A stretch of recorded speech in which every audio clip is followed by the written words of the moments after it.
सभी लोग पीयूष के जाह्नवी को प्रपोज करने के तामझाम के बारे में बातें कर रहे होते हैं और यूनिवर्सिटी के आसपास के लोग तमाशा देखने के लिए आने भी वाले हैं। जब गुनगुन ने जाह्नवी से पूछा कि उसका पीयूष के बारे में क्या ख्याल है, तो जाह्नवी ने बिना सोचे समझे अपना सिर हिला दिया। असलियत में वो सोचने लगी, मैंने तो इस मामले को काफी हल्के में लिया था। मैं पीयूष से मिली भी हूं और मैंने सुना है कि उसका परिवार अब्रॉड रहते हैं। वो लोग वेल सेटल्ड हैं और वहां पर उन्हें एक अच्छे खासे रईस खानदान में गिना जाता है। एक वक्त में पीयूष के परिवार को शाही परिवार की तरफ से एक मेडल और एक टाइटल भी मिला है। टॉप पोजीशन के साथ साथ शाही परिवार के मुखिया ने उन्हें शूरवीर का टाइटल दिया है।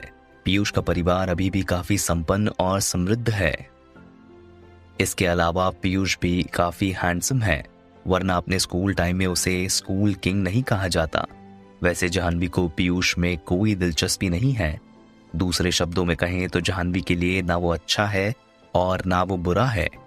जाह्नवी के चेहरे पर इतनी लापरवाही भरे भाव देखकर गुनगुन ने उदास लहजे में कहा, जानू, अब तुम कहीं ऐसा तो नहीं कहने वाली ना कि तुम वाकई में पीयूष के रिक्वेस्ट को ना करने वाली हो। वाकई में मुझे लगता है कि पीयूष काफी अच्छा इंसान है। जाह्नवी ने कहा, मुझे भी नहीं पता यार, असलियत में मैं काफी कंफ्यूज्ड फील कर रही हूं। गुनगुन ने पलक झपकाते हुए कहा, जानू, मुझे लगता है तुम्हारे साथ थोड़ी गड़बड़ है। कहीं तुम अपनी सारी जिंदगी अकेली रहकर ही तो नहीं बिताना चाहती हो? क्या मैं सचमुच ऐसा चाहती हूं? जाह्नवी ने सोचा। बिस्तर पर पड़ी अदिति ने थोड़ा झिझकते हुए जाह्नवी से पूछा, जानू, क्या पिछले कुछ वक्त में तुम अपने हाई स्कूल वाले उस स्मार्ट क्लासमेट के टच में हो? इससे पहले कि जाह्नवी कुछ कह पाती, गुनगुन ने मुस्कुराते हुए कहा, अदिति, तुम फिर से बसंत के मौसम के बारे में सोच रही हो? लगता है तेरे दिल में भी दिल बाहर आने वाली है। फिर एक्शन के साथ वो एक नर्सरी राइम गाने लगी। Mary had a little lamb, little lamb, little lamb, Mary had a little lamb, its fur was white as snow, everywhere that Mary went, Mary went, Mary went, everywhere the Mary went, the lamb was sure to go. फिर वो खिलखिलाकर आगे बोली, जानू, क्या तुम जानती हो, जब से अदिति को तुम्हारे उस क्लासमेट के बारे में पता चला है ना, तब से अदिति अपना वजन कम करना शुरू कर चुकी है। लेकिन क्या तुम्हें पता है कि ऐसा क्यों है? जाह्नवी ने गुनगुन को शक भरी निगाहों से देखते हुए पूछा। गुनगुन ने मुस्कुराते हुए कहा, वेल, मुझे लगता है कि अदिति उस बारे में सोच सोचकर बीमार हो गई है। अपनी सहेलियों को अपनी टांग खींचते हुए देखकर अदिति इतने गुस्से में आ गई कि उसने अपने बिस्तर से छलांग लगा दी और गुनगुन के पीछे दौड़ पड़ी। दौड़ते दौड़ते अदिति चिल्लाए जा रही है, क्या बकवास कर रही हो तुम? क्या मैंने तुमसे फालतू बकवास करने के लिए कहा है? बोलो, क्या मैंने तुमसे कहा था कि मेरी सीधी सी बात का जवाब देने के बजाय तुम लोग उल्टी सीधी बातें करो? अपनी सहेलियों को दौड़ते हुए टॉम एंड जेरी का खेल खेलते हुए देख जाह्नवी थोड़ा सा मुस्कुरा दी। जब उसने याद किया तो उसे याद आया कि उस समय जब वो लोग घर से वापस लौट रहे थे, तब अदिति ने बस में वो सिद्धार्थ के बारे में बड़े ध्यान से सुन रही थी और अदिति ने उसके बारे में उससे कुछ सवाल भी पूछे थे। बस इतना सोचते ही जाह्नवी के होठों पर एक हल्की सी मुस्कुराहट आ गई। आखिर थोड़ी देर तक दौड़ भाग करने के बाद अदिति और गुनगुन का टॉम एंड जेरी का खेल खत्म हुआ और वो रुक गई। वहीं गुनगुन ने मुस्कुरा कर कहा, लेकिन जानू, अदिति सच कह रही है। असलियत में मुझे भी लगता है कि तुम्हारा हाई स्कूल वाला क्लासमेट इतना भी बुरा नहीं है। अगर वो अभी भी सिंगल है तो तुम उससे पूछकर बताओ ना कि क्या ऐसा हो सकता है कि अदिति नहीं तो क्या वो मुझे पसंद करेगा? अदिति को तो वो नहीं चाहिए, लेकिन मुझे तो चलेगा वो। और वैसे भी मुझे हीरोइक स्पिरिट वाले लड़के बहुत पसंद आते हैं। जाह्नवी ने जोर से अपना सिर हिलाकर कहा, ओह, तो ठीक है गुनगुन, तुम इसके लिए चिंता मत करो, मैं उससे पूछकर तुम्हें बता दूंगी। अरे हम दोस्त हैं, रूममेट हैं, मैं इस बारे में तुम्हारी मदद करूंगी ना। कुछ देर के बाद शोर शराबे के बाद हॉस्टल काफी शांत हो गया। जाह्नवी भी अपने मोबाइल पर म्यूजिक सुनने लगी। वो इंडियन और इंटरनेशनल लेवल के पॉपुलर म्यूजिक ढूंढ ढूंढ कर सुन रही है। अदिति और गुनगुन इधर उधर घूम घूम कर मस्ती कर रहे हैं, लेकिन जाह्नवी काफी सीरियस हो गई। वो अभी भी वही सब सोच रही है जो दादाजी ने कहा। जाह्नवी का दिमाग अचानक काफी एक्टिव हो गया और फिर उसे लगा कि सिद्धार्थ उसे कनखियों से देखता था। वो चुपके चुपके उसे पाने की चाहत रखता था। ये सब सोचकर जाह्नवी के दिल में चुपके चुपके निराशा घर करने लगी। वो सोचने लगी, सिद्धार्थ ने उस दिन सबके सामने उस बात को एक्सेप्ट किया था कि मैं उसका क्रश हूं, वो मुझे पसंद करता है, लेकिन उसके बाद उसने चुपचाप से मुझे रिजेक्ट कर दिया। मुझे क्या चाहिए? मुझे क्या करना चाहिए? क्या मुझे ये सब करने की जरूरत है? लेकिन अगर मैं सचमुच में ऐसा करूं तो क्या ऐसा होगा? कहीं मुझे ज्यादा देर तो नहीं हो गई? कैसे रिएक्ट करेगा वो? अगर मैं फेल हो गई तो क्या होगा? जाह्नवी कुछ देर तक सोचती रही। फिर सिद्धार्थ को कॉल करने के लिए उसने अपना फोन उठा लिया। सिद्धार्थ इस वक्त अपने हॉस्टल रूम में थोड़ा बिजी है। जब उसके फोन की घंटी बजी तो उसने देखा कि ये जाह्नवी का कॉल है। वो काफी हैरान रह गया। जाह्नवी ने सिद्धार्थ से फोन पर पूछा, सिद्धार्थ क्या आज रात तुम्हारे पास थोड़ा टाइम होगा? मैं तुमसे गाने के बोल के बारे में कुछ सवाल पूछना चाहती हूँ। हालांकि सिद्धार्थ का सिद्धू वाला अवतार अब संगीत के देवता के सिंहासन से नीचे गिर चुका है और अब वो फिर से म्यूजिक इंडस्ट्री में एंटर करने में कामयाब नहीं हो सकता। लेकिन फिर भी इसी की वजह से सिद्धार्थ के गाने के बोल लिखने और म्यूजिक कंपोज करने की स्किल्स में कोई फर्क नहीं पड़ा है। वो अभी भी पहले की तरह बेहतरीन गाने लिखता भी है और कंपोज भी करता है। यहाँ तक कि आर्यन जैसे मजबूत इंसान को भी सिद्धार्थ के गाइडेंस से काफी ज्यादा फायदा पहुंचता है। सिद्धार्थ के हाँ कहने के बाद जाह्नवी ने संतुष्ट होकर कॉल काट दिया। कभी कभी आगे बढ़ने के लिए पहला कदम उठाने के लिए थोड़ी सी हिम्मत की जरूरत होती है। आखिर में आज जाह्नवी ने वो हिम्मत दिखाने की हिम्मत कर ही ली। मुंबई यूनिवर्सिटी लंच करने के बाद वरुण अपने हेडफोन में म्यूजिक सुन रहा है। अभी हाल ही में अदिति से अलग होने के बाद से वरुण काफी उदास रहने लगा है। दूसरी तरफ जीत अपने मोबाइल पर गेम खेलने में डूबा हुआ है और आज वो बहुत खुश भी लग रहा है। दानिश अपने बिस्तर पर पड़े पड़े सो रहा है। इन दिनों वो छोटी छोटी टेम्पररी जॉब्स में काफी बिजी चल रहा है और काफी थका हुआ है। जब से उसके पिताजी गुजर गए हैं तब से उस पर ना सिर्फ अपना पेट भरने की जिम्मेदारी बल्कि अपने परिवार के भरण पोषण की जिम्मेदारी भी निभाने के लिए उसे काम करना पड़ रहा है। सिद्धार्थ ने सुना है कि दानिश की एक छोटी बहन भी है जो हाई स्कूल में पढ़ती है। दानिश को उसकी भी देखभाल करने की जरूरत है। दानिश को अपने साथ साथ पूरे परिवार की देखभाल की जिम्मेदारी उठानी पड़ रही है। इस वक्त सिद्धार्थ ने देखा कि अचानक उसके हॉस्टल रूम का दरवाजा खुला और ध्रुव घबराते हुए सीधे अंदर आते ही बोला, वरुण जल्दी जाओ और देखो, ऐसा लगता है कि नीचे अदिति किसी मुश्किल में पड़ गई है। अदिति? ये कहते हुए जैसे वरुण एक झटके में ही अपने सपने से जाग गया। क्या हुआ है उसे? ध्रुव ने अपना सिर हिलाते हुए कहा, लेकिन वो काफी परेशान दिखाई दे रहा है। मुझे ये तो नहीं पता, लेकिन ऐसा लग रहा है जैसे कि उसकी किसी आदमी के साथ बहस हो गई है। उस आदमी ने अदिति को 2 बार थप्पड़ भी मारा है। और फिर इसके आगे ध्रुव ने जो भी कहा वो वरुण ने नहीं सुना। वरुण ने तुरंत अपने कपड़े पहने और फर्राटे के साथ भाग गया। सिद्धार्थ और ध्रुव को इस बात का डर है कि कहीं वरुण को कोई नुकसान न पहुंचे, इसीलिए वो लोग भी जल्दी जल्दी वरुण के पीछे पीछे भागे। जब वो लड़कियों के हॉस्टल में पहुंचे तो उन्होंने देखा कि नीचे पहले से ही काफी भीड़ जमा हो चुकी है और लोगों ने एक घेरा सा बना लिया है। घेरे के बीचों बीच एक सुंदर लैम्बोर्गिनी ब्रांड की नई स्पोर्ट्स कार खड़ी है। इसकी कीमत 5 से 6 करोड़ रुपए रही होगी। एक लड़की और लड़का किसी बात को लेकर आपस में बुरी तरह से झगड़ रहे हैं। तभी उस लड़के ने आदमी की तरफ अचानक से अपना हाथ बढ़ाया और चिल्लाते हुए उस लड़की को थप्पड़ मार दिया।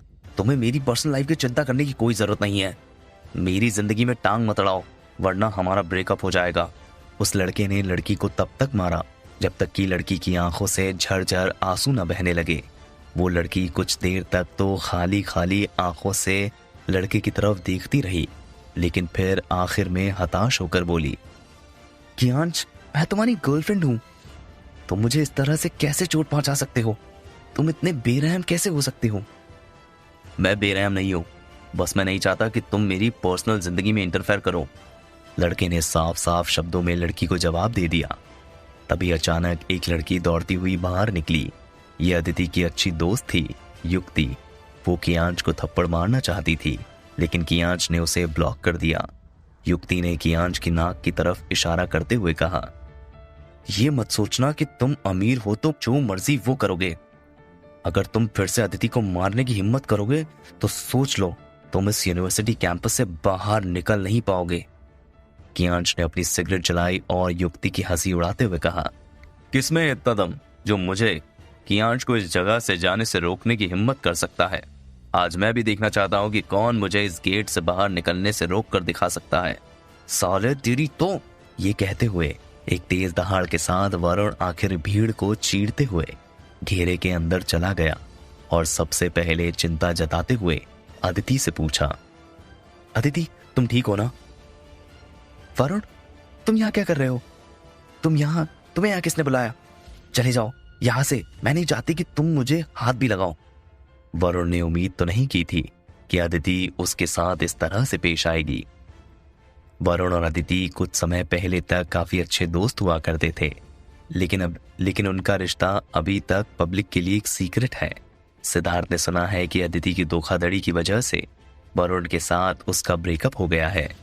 अब उसे ऐसा लग रहा था कि उसने जो कुछ भी कहा वो झूठ नहीं है। वरुण ने अपना सिर घुमाकर कियांश की तरफ देखा। उसने अपनी मुट्ठियां कसते हुए कहा, तुमने अदिति पर हाथ उठाया? तुम्हारी हिम्मत कैसी हुई? तुमने उस पर हाथ क्यों उठाया? क्या वरुण अब भी अदिति से प्यार करता है? क्या कियांश और अदिति का रिश्ता बच पाएगा? क्या होगा आगे? जानने के लिए सुनते रहिए तू मेरा हीरो नंबर 0, सिर्फ पॉकेट एफएम पर।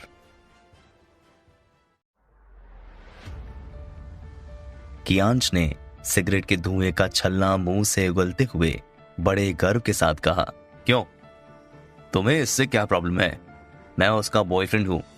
अब मैं उसे मारूं, पीटूं या प्यार करूं, उससे तुम्हारा क्या लेना देना है? अगर तुम किसी लड़की पर हाथ उठाने की जरूरत करते हो तो फिर मुझे इस मामले में इंटरफेयर करना ही पड़ेगा। वरुण इतना गुस्से में आ गया कि बोलते हुए उसकी नसें उभरती हुई सांप दिखाई देने लगी। सभी जानते हैं कि वरुण अदिति को हमेशा से पब्लिकली पसंद करता आया है। कियांश ने अदिति के बारे में अभी जो ऊट पटांग बातें कही है, जाहिर है कि उन बातों की वजह से वरुण के सब्र का बांध टूट चुका है। कियांश खुद भी वरुण को इस तरह से देखकर चौंक गया। उसे तो उम्मीद ही नहीं थी कि यहाँ पर कोई उसके साथ इस तरह से बात करने की हिम्मत भी कर सकता है। पहले तो कियांश ने सोचा कि उसे वरुण को सबक सिखा ही देना चाहिए, लेकिन जैसे ही उसने अपनी नजर घुमाई, उसने देखा कि उसके चारों तरफ खड़े लड़के उसे गुस्से से घूरते जा रहे हैं। ये देखकर कियांश अंदर ही अंदर थोड़ा सा घबरा गया। उसने अदिति से कहा, अदिति अगर तुम मेरा एहसान का बदला चुकाना चाहती हो तो आज रात को मुझसे मिलने के लिए मेरी उसी जगह पर आ जाना। और हाँ, अगर तुम नहीं आना चाहती तो फिर तुम्हारी मर्जी, लेकिन इसके बाद हम हमेशा हमेशा के लिए अलग हो जाएंगे। इतना कहने के बाद कियांश ने वरुण की तरफ इशारा किया और उसे गुस्से से देखते हुए कहा, और तुम में हिम्मत है तो बस यही इसी तरह से खड़े रहना, हिलना भी मत और मेरा इंतजार करना। इतना कहने के बाद कियांश ने अपनी स्पोर्ट्स कार स्टार्ट की और तेजी के साथ वहां से निकल गया। आसपास जो लोग अब तक घेरा बनाकर खड़े हुए थे, अब वो भी धीरे धीरे इधर उधर होने लगे। युक्ति भी अदिति के पास आ गई और उसने कहा, अदिति अब तुम रोना बंद करो। तुम उस घटिया आदमी के लिए इतना क्यों रो रही हो? उससे तो इतनी भी तमीज नहीं है। अरे वो घटिया आदमी तुम्हारे इन आंसुओं के लायक ही नहीं है। थैंक्स युक्ति। अदिति ने जमीन से उठने के लिए थोड़ा संघर्ष किया और उठते ही वहां से बाहर जाने की कोशिश करने लगी, लेकिन युक्ति ने अदिति को खींचकर जाने से रोकते हुए सख्ती के साथ कहा, अदिति ये तुम क्या कर रही हो? कहां जा रही हो? अदिति ने अपना सिर युक्ति की तरफ घुमाया। अदिति ने अपने उदास चेहरे पर जबरदस्ती मुस्कुराहट लाने की कोशिश की और बोली, युक्ति रिलैक्स, मैं और कहां जा सकती हूं? जाहिर है कि मैं कियांश के पास ही तो जाऊंगी ना। अब इसके अलावा मैं और कर भी क्या सकती हूं? तुम ही कहो, मैं किसी और को कैसे फॉलो कर सकती हूं? अदिति तुम्हारा दिमाग तो ठीक है ना? तुम्हारे अंदर कोई स्वाभिमान नाम की चीज है भी या नहीं? अरे जियो तो सिर उठाकर जियो। वो गधा तो पहले ही इस कदर सड़ चुका है कि, लेकिन अब तुम्हें क्या हो गया है? तुम अब भी उसका एहसान चुकाने के लिए उसके पास जाना चाहती हो? युक्ति भी आज अदिति की इतनी हताशा भरी हरकत से काफी नाराज है। उसने आज तक ऐसा कोई भी इंसान नहीं देखा जो किसी के एहसान का बदला चुकाने के लिए इस तरह तैयार हो जाए। वो सोच में पड़ गई, आखिर अदिति को कियांश के किस एहसान का बदला चुकाने के लिए जाना पड़ रहा है। ऐसा कौन सा एहसान कर दिया कियांश ने अदिति पर? अदिति को उसके पास जाने की इतनी जल्दी क्यों है? तुम नहीं समझोगी युक्ति, मैं उसके बिना जी नहीं सकती। ये कहते ही अदिति की आंखों में आंसू छलक पड़े। ये कहते ही उसने युक्ति का हाथ थाम कर हिलाया और फिर वहां से जाने की कोशिश करने लगी। युक्ति कुछ कहती या करती इससे पहले ही नहीं कहते हुए अचानक वरुण दौड़कर उनके पास ही आ गया और बहुत बेचैनी के साथ अदिति की तरफ देखा। अदिति तो पहले से ही काफी खूबसूरत है, लेकिन इस वक्त उसके चेहरे पर छाई उदासी के बादल उसकी हताशा को साफ साफ दिखा रहे हैं। वरुण ने बहुत बेचैनी के साथ कहा, अदिति प्लीज ऐसा मत करो, उसके पास मत जाओ। कहते हुए अचानक वरुण दौड़कर उन्हीं के पास ही आ गया और बहुत बेचैनी के साथ अदिति की तरफ देखा। अदिति तो पहले से ही काफी खूबसूरत है, लेकिन इस वक्त उसके चेहरे पर छाई उदासी के बादल उसकी हताशा को साफ साफ दिखा रहे हैं। वरुण ने बहुत बेचैनी के साथ कहा, अदिति प्लीज ऐसा मत करो, उसके पास मत जाओ। मैं हूं ना तुम्हारे लिए, मैं तुम्हें दिल से चाहता हूं। मैं करूंगा तुम्हारी देखभाल और हम फिर से एक हो जाएंगे। बीती हुई सारी बातें भुला दूंगा। अदिति से वरुण का ये पक्का वादा है और आज पहली बार वरुण ने ये बात पब्लिकली सबके सामने अदिति को कहकर अपने प्यार को एक्सेप्ट किया है। उसकी नजरें लगातार अदिति को देख रही हैं, जैसे कि वो उससे कह रहा हो, अदिति तुम जैसा कहोगी वैसा ही होगा। मैं तुम्हें निराश नहीं होने दूंगा। मैं बिल्कुल वैसा ही करूंगा जैसा तुम चाहोगी। अदिति की उदासीन आंखों में थोड़ी सी चमक दिखाई दी, लेकिन फिर तुरंत ही अदिति की आंखें धुंधलाने सी लगी और उसने अपना सिर हिलाते हुए कहा, so sweet of you Varun, but thanks, तुम एक बहुत अच्छे इंसान हो। ऐसा भी क्या ज्यादा अदिति, तुम इस बात के लिए इतनी अड़ियल क्यों हो रही हो?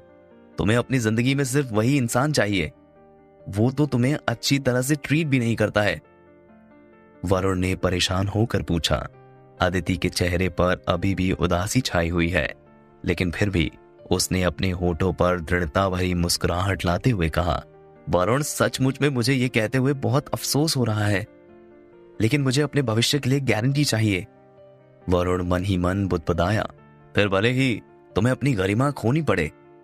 अदिति की इस तरह से अपनी जान जोखिम में डालकर कियांश के पैरों में गिरने की सिर्फ एक ही वजह है कि वो हाई क्लास लोगों की नजरों में आना चाहती है और इसके लिए उसके पास कियांश के पांव में गिरकर अपने आप को बर्बाद करने के अलावा कोई और ऑप्शन नहीं है। जिस तरह से अदिति के परिवार के बारे में बहुत कम लोग समझ पाते हैं, ठीक उसी तरह से ये बात भी शायद ही कोई समझ सकता है कि इतना ऊंचा उठने के लिए अदिति इतनी डेस्परेट क्यों है। बाहर से तो अदिति काफी ब्राइट और खूबसूरत दिखती है, बिल्कुल म्यूजिक यूनिवर्सिटी की फैशनेबल कपड़ों वाली लड़कियों की तरह, लेकिन असलियत में अदिति एक बहुत ही साधारण, या ऐसा कह सकते हैं कि गरीब परिवार से आई लड़की है। उसके माता पिता सिर्फ एक साधारण मिडिल क्लास परिवार के लोग हैं। अदिति को म्यूजिक सीखने के लिए यहाँ भेजने में उन्होंने करीब करीब अपनी सारी जमा पूंजी सुहा कर दी है। मुंबई यूनिवर्सिटी के म्यूजिक कॉलेज में अदिति का एडमिशन लेना भी उसके पूरे परिवार के लिए बड़े गौरव की बात बन गई है।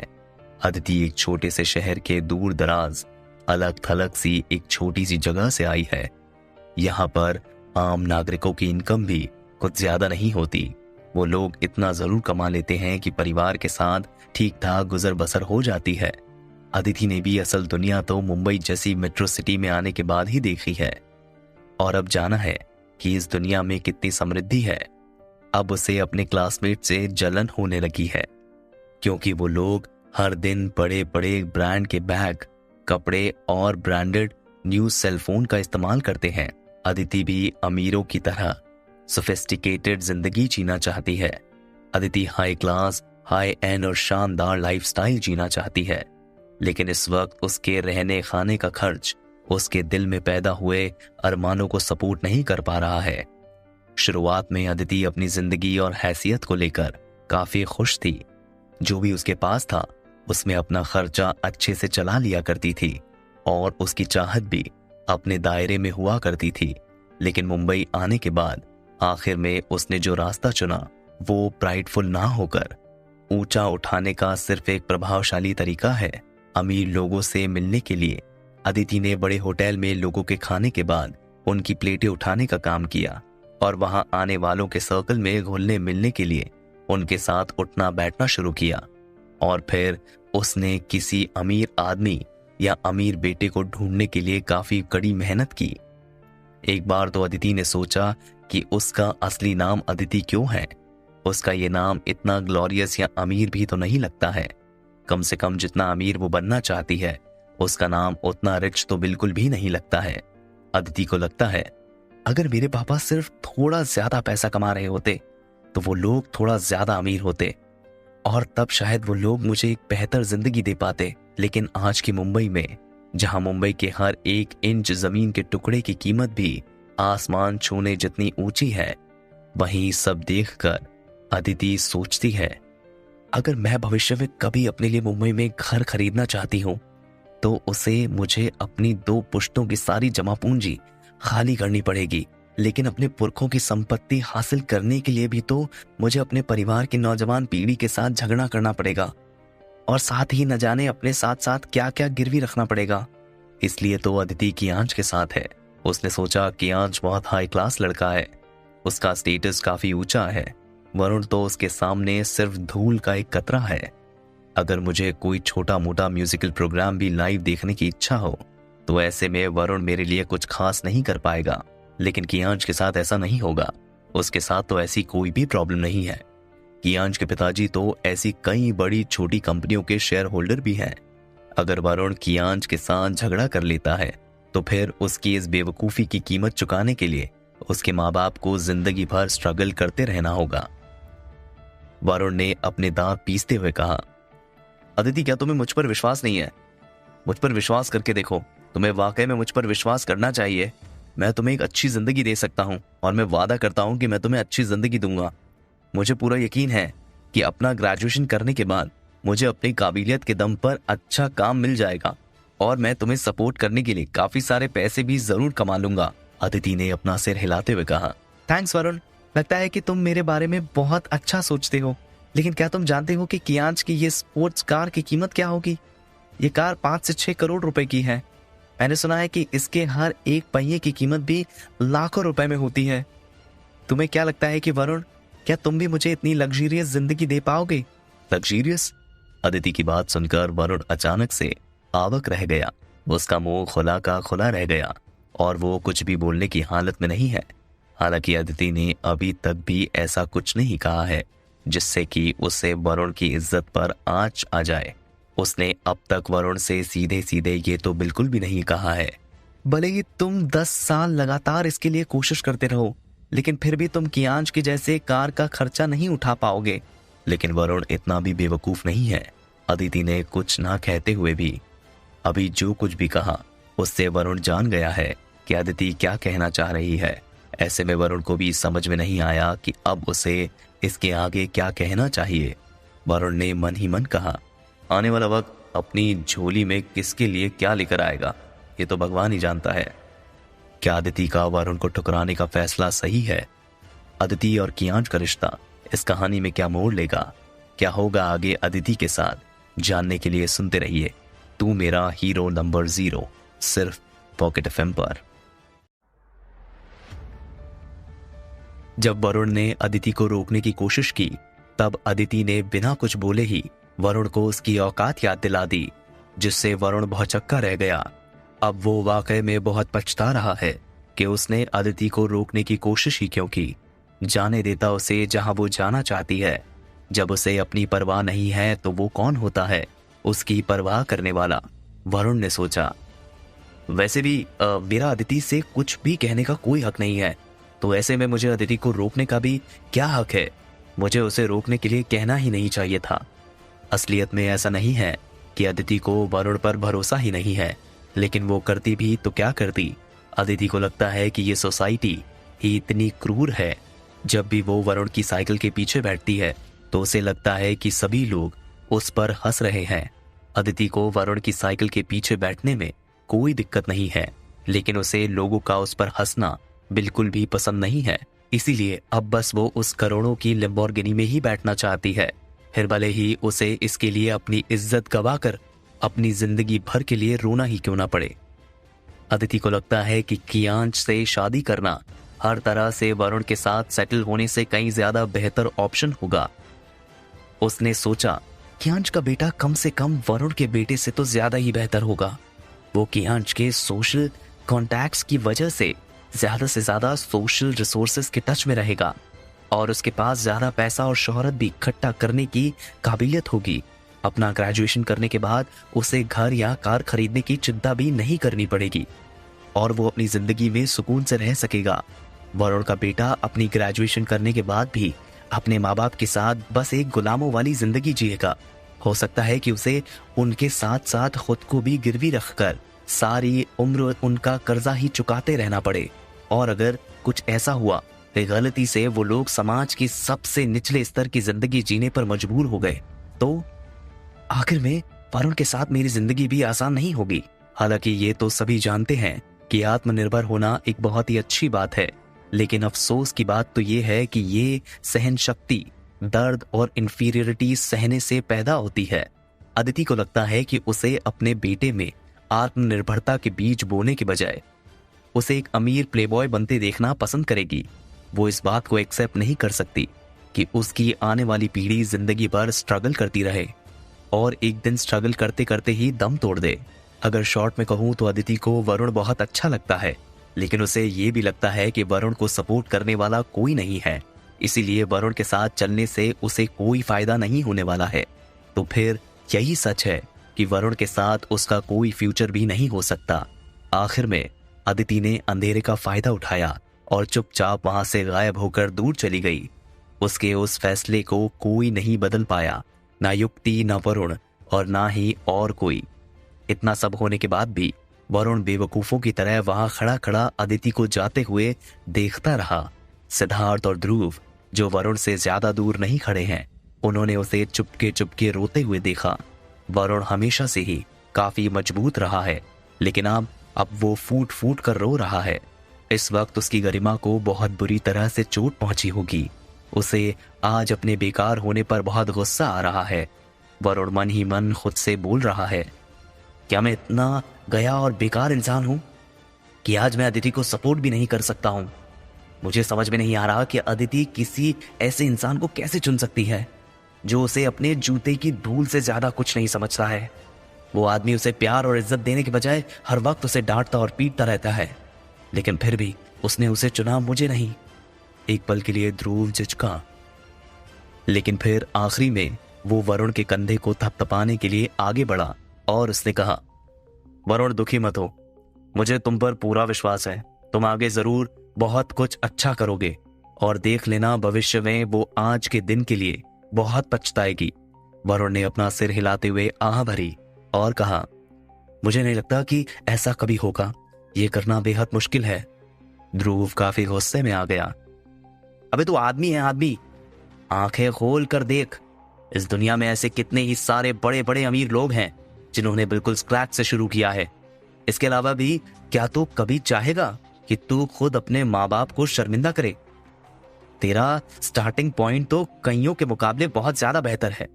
अच्छा, क्या ऐसा सचमुच में है? वरुण ने बड़े ठंडे लहजे में कहा। ध्रुव ने वरुण को समझाया, इस दुनिया के सबसे अमीर आदमी बिल गेट्स के पूर्वज एक बैंकर थे। इसके अलावा बेफैट के पूर्वज एक तेल व्यवसायी थे। यहाँ तक कि मुंबई के सबसे अमीर आदमी के पिताजी, जिन्हें हम मिस्टर झुनझुनवाला कहते हैं, कभी एशिया के सबसे अमीर आदमी हुआ करते थे। मिस्टर झुनझुनवाला सबसे अमीर आदमी इसलिए बन पाए क्योंकि वो एक अव्यवस्थित युग में पैदा हुए। बदकिस्मती से ये एक शांतिपूर्ण युग है। ऐसे युग में जहां अव्यवस्था फैली हुई हो, युद्ध के मैदान का एक योद्धा अपने सैनिकों को वापस बुलाकर ये कहते हुए काम चला सकता है कि राजा, सेनापति और मंत्री दुनिया का पीछा कर सकते हैं। लेकिन एक शांतिपूर्ण युग में अगर कोई साधारण जिंदगी जीना चाहता है तो लोग उस पर भरोसा नहीं कर सकते। ऐसा लगता तो नहीं है कि वरुण किसी ऐसे बैकग्राउंड से आया हुआ होगा। आज ड्रिंक करोगे? मैं ड्रिंक्स की कुछ बोतलें लेकर आता हूँ। आज रात हम सब लोग तब तक पीते रहेंगे जब तक कि हम पीकर पूरी तरह से नशे में धुत न हो जाए। अचानक वरुण ने कहा कि वो पीना चाहता है और पूरी तरह से नशे में धुत होने के बाद वो आराम करेगा। पियो पियो, जब तक आसमान में अंधेरा ना हो जाए, दबा के पियो। ध्रुव ने भी एक बोतल उठाई और वो शुरू हो गया। सिद्धार्थ ने भी अपना सिर हिलाया और फिर जीत भी बड़े एक्साइटमेंट के साथ बियर की बोतलें खरीदने के लिए कैंटीन के पास की वाइन की दुकान की तरफ दौड़ पड़ा। अभी भी वो बियर से दूर रहता था। उसका पीने पिलाने की महफिलों में कभी भी उठना बैठना नहीं रहा है। वापस लौटते वक्त उसने हाथ में चिप्स और स्नैक्स के कई पैकेट लिए रखे हैं और वो इस बड़े से बैग को लेकर हॉस्टल की तरफ दौड़ा चला आ रहा है। जीत भी बेडरूम में पहुंच गया। दानिश भी उठकर अंदर की तरफ भागा। सिद्धार्थ, ध्रुव और बाकी के क्लासमेट्स भी फटाफट हॉस्टल में आ गए। एक पल के लिए तो पूरा हॉस्टल भर गया। ये देखकर कि इतने सारे लोगों के लिए ड्रिंक्स कम पड़ जाएगी, सिद्धार्थ ने पैसे निकाले और कहा, तुम सब लोग मेरा इंतजार करना, मैं अभी जाकर ड्रिंक्स के 2 और डब्बे लेकर आता हूँ। इसके साथ ही उसने कैंटीन वाले से कहा, यहाँ पर एक छोटा सा किचन खोल कर रखना और हमारे लिए खाने की कुछ गर्म चीजों की एक टेबल भी तैयार रखना। फिर अपने साथियों से कहा, ध्यान रहे कोई भी आज अपसेट नहीं हो सकता। सिद्धार्थ भाई, ये काम करने के लिए मैं जा रहा हूं। ये कहते हुए जीत हॉस्टल के दरवाजे के पास पहुंच गया।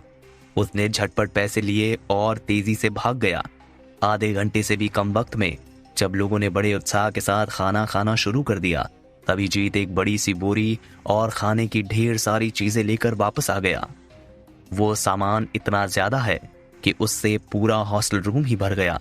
उसके बाद उन्होंने पीना शुरू किया और सभी दोस्तों ने अपने अपने पेट में शराब उड़ेल दी। वरुण ने सबसे ज्यादा पी और फिर वो इतनी उलझन में आ गया कि थोड़ी देर बाद रोने ही लगा। दानिश ने वरुण का सिर पकड़ लिया और कहा, मेरे भाई मत रो, प्लीज चुप हो जाओ, रो मत यार। फिर वरुण उठकर खड़ा हुआ और अपना सिर हिलाने लगा। वो दोनों ही एक ही तरह के लोग थे जो दुनिया को काफी अच्छी तरह से पहचानते हैं। दानिश को भी ऐसा ही लगा जैसा वरुण को डंप किया जाने के बाद लग रहा है। यहाँ तक कि उसे बड़ी उदारता के साथ वरुण को अपने यूएसबी ड्राइव में दर्जनों गीगाबाइट की कैपेसिटी वाली इंफॉर्मेशन मुफ्त में दे दी। ड्रिंक्स खत्म करने के बाद दोपहर के 2 बज चुके हैं। उसके बाद 2 और लेक्चर्स हुए। कई स्टूडेंट्स तो पहले से ही हॉस्टल की बिल्डिंग के बाहर वाली बड़ी क्लास की तरफ चलने लगे। वहीं पीने के 1 राउंड के बाद दानिश भी नशे में कुछ धुत सा हो गया। दानिश ने बेबसी से अपना सामान पैक किया और नीचे की तरफ चला गया। इसके तुरंत बाद काफी सारे लोगों को नींद आने लगी और वो सभी सो गए। दानिश के हॉस्टल के बाहर निकलने के करीब 5 मिनट बाद ही सिद्धार्थ की नींद खुली। असलियत में उसके फोन की घंटी बजी थी, जिसकी वजह से उसकी नींद टूट गई। ये सब कुछ एक सपने जैसा ही हो रहा है। आज सिद्धार्थ को यह पता चला कि जाह्नवी ने ये पूछने के लिए कॉल किया है कि सिद्धार्थ का हॉस्टल किस फ्लोर पर है। शायद वो ऐसा इसलिए पूछ रही है क्योंकि उसे लगता है कि जैसे वो पर्सनली उसे ढूंढ रही हो। तो सिद्धार्थ ने जाह्नवी को अपने फ्लोर का पता बताया और फिर अपने पूरे कपड़े पहनकर जाह्नवी का इंतजार करने के लिए नीचे जाने के लिए तैयार हो गया। इसी दौरान बाहर से अचानक कदमों की आहट सुनाई दी। फिर उन्होंने बंटू चौधरी नाम के एक लड़के को बगल वाले कमरे में भागते हुए देखा। उसने घबराहट में कहा, जल्दी करो, नीचे चलो। दानिश को किसी ने बहुत बुरी तरह से पीटा है। उसकी बात सुनकर सिद्धार्थ सदमे में आ गया और उसने पूछा, वो है कहाँ? देखो। कहते हुए बंटू ने खिड़की की तरफ इशारा किया। सिद्धार्थ ने नीचे देखा तो पता चला कि वाकई में नीचे बहुत सारे लोग इस वक्त जमा हो चुके हैं। बाहर भीड़ में वहां एक और शख्स है जो भीड़ के बीच की धक्का मुक्की में बुरी तरह से फंसा हुआ है। कुछ लोग तो ऐसे भी हैं जो थप्पड़ मारकर बीच में ही फंस गए। ये दानिश ना होता तो और कौन हो सकता है। थोड़ी थोड़ी देर में वो लोग जयकारे के नारे भी सुन सकते हैं। भाई लोग नीचे उतरो, सिद्धार्थ जोर से चिल्लाया और अकेले ही नीचे की तरफ भागा। वरुण, ध्रुव और जीत, बाकी के दूसरे लोगों की नींद भी टूट गई। इस वक्त उनके पास कपड़े पहनने का भी वक्त नहीं था। उन्होंने अपनी अपनी चप्पलों में अपने पांव फंसाए और नीचे की तरफ दौड़ पड़े। बंटू लोगों को बुलाने के लिए जल्दी से हॉस्टल में चला गया। सिद्धार्थ सबसे पहले हॉस्टल से बाहर निकला। उसने देखा कि हॉस्टल की मेन रोड पर कई लोग इकट्ठा हो चुके हैं। इस वक्त वरुण, जीत, ध्रुव और बाकी के लोग भी दौड़ पड़े हैं। जब उन्होंने भीड़ को हटाते हुए जगह बनाई और घेरे के बीच में पहुंचे तो उन्होंने भयंकर लड़ाई और चीखने चिल्लाने की आवाज सुनी। शायद ये एक बहुत बड़ी लड़ाई है, लेकिन साथ ही साथ उन्हें एक लड़की की घबराई हुई आवाज भी सुनाई दे रही है। कियांशु, वो कह रही है, जल्दी करो और मेरी बात ध्यान से सुनो। अब उनसे कहो कि अब और लड़ो। अगर वो फिर से लड़ने लगे तो ये उन्हें भी मार डालेगा। बाहर सड़क पर दानिश को कौन मार रहा है? वहां पर वो घबराई हुई लड़की कौन है? क्या होगा दानिश का और उसे क्यों मारा जा रहा है? जानने के लिए सुनते रहिए तू मेरा हीरो नंबर 0, सिर्फ पॉकेट एफएम पर। जब सिद्धार्थ, वरुण और ध्रुव लोगों के घेरे के बीच में पहुंचे तो उन्हें एक लड़की की घबराई हुई आवाज सुनाई दी। वो कियांशु से लड़ाई बंद करवाने के लिए कह रही है। उनमें से एक लड़के ने बड़ी बेरुखी आवाज में कहा, डैम इट, इतना मार खाने के बाद भी इस कमीने में लड़ने की हिम्मत अब भी बाकी है। मैं आज इस कमीने को नहीं मार सकता, वरना। तभी एक दूसरे लड़के की आवाज आई। उसने बड़ी अकड़ के साथ कहा, आज उसे दिखा ही दो कि मुंबई यूनिवर्सिटी और ये एरिया किसका है। फाइनली जब सिद्धार्थ और बाकी के लड़के एग्जैक्ट लड़ाई वाली जगह पर पहुंचे तो उन्होंने देखा कि कुछ लोग दानिश को घेर कर बुरी तरह से पीट रहे हैं। उसका चेहरा खून से पूरी तरह लथपथ है, लेकिन फिर भी दानिश अपनी पूरी ताकत से लड़ने की कोशिश करता जा रहा है। जब उन लोगों ने दानिश को मार मार कर जमीन पर गिरा दिया तब भी दानिश ने लड़ना नहीं छोड़ा। वो अपनी पूरी ताकत के साथ उन लोगों के साथ बराबर फाइट बैक करता रहा, लेकिन फिर उन लड़कों ने उस पर पागलों की तरह लात घूंसे बरसाना शुरू कर दिए, जिससे दानिश और भी ज्यादा बुरी तरह से घायल हो गया। और जिसने भीड़ के बीच दानिश को पीटा है वो कोई और नहीं बल्कि कियांश ही है। ये वही कियांश है जिसका पहले अदिति के साथ झगड़ा हुआ और इस वक्त उसने दानिश को पकड़कर उसकी पिटाई कर दी है। आखिर कियांश दानिश से किस तरह का बदला ले रहा है? कियांश के अलावा और भी 2 लड़के हैं जिन्होंने दानिश को घेर रखा है और वो उस पर लगातार हमले किए जा रहा है। उन लोगों के आसपास काफी सारे फैशनेबल लड़कों का एक ग्रुप है जो बीच बीच में तालियां बजाते दिखाई दे रहा है।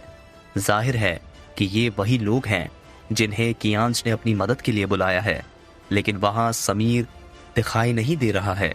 आमतौर पर जो हमेशा कियांश के साथ ही रहता है, शायद समीर अभी भी किसी अस्पताल में अपनी चोटों का इलाज करवा रहा है। लेकिन सिद्धार्थ ने यहाँ पर एक जाना पहचाना चेहरा जरूर देखा है। ये तो वाकई में आकाश ही लग रहा है, सिद्धार्थ ने मन ही मन में कहा। इस वक्त सिद्धार्थ ने देखा कि आकाश एक ऑडी से टिककर खड़ा हुआ है। उसके साथ योगिता और उसके साथ काफी हैंडसम लड़के भी हैं जो सब एक साथ बड़े मजे से अपने सामने चलने वाले एक्शन शो का मजा ले रहे हैं। उनके चेहरे के हाव भाव से ये साफ दिखाई दे रहा है कि वो सभी लोग एक ही ग्रुप के हैं। सिद्धार्थ के पास तो अब इसके बारे में सोचने तक का वक्त नहीं है।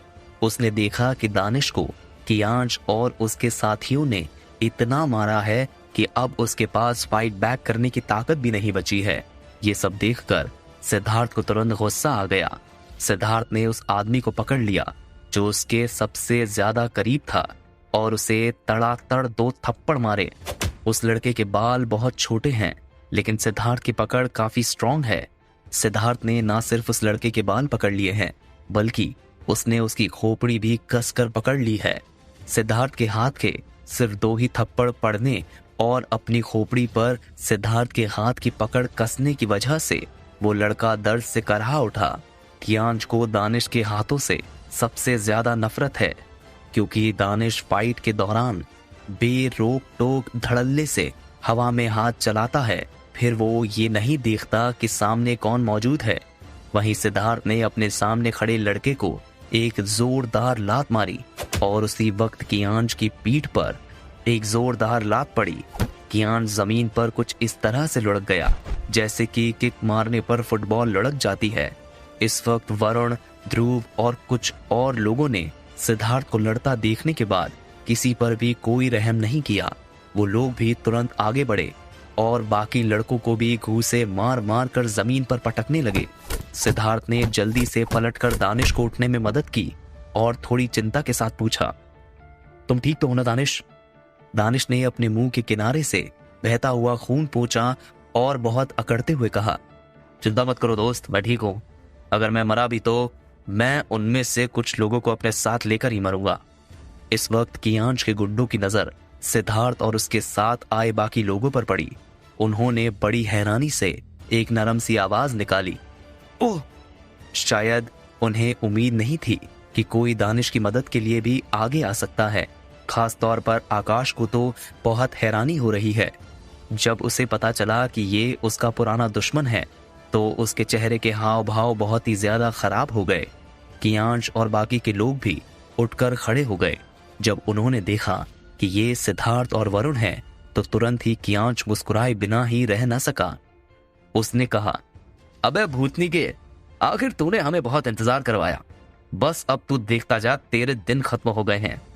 अब देख मैं तुम सबको एक एक करके कैसे मारता हूं। जब कियांश ने देखा कि अब तो पिक्चर का मेन हीरो आ गया है, बस उसी वक्त कियांश के गुंडों का ग्रुप तुरंत काफी तेजी के साथ आगे बढ़ा और उसने सिद्धार्थ और उसके साथियों को घेर लिया। आकाश ने भी तमाशा देखना बंद कर दिया और उन्हें घेर कर हमला करने के लिए आगे बढ़ गया।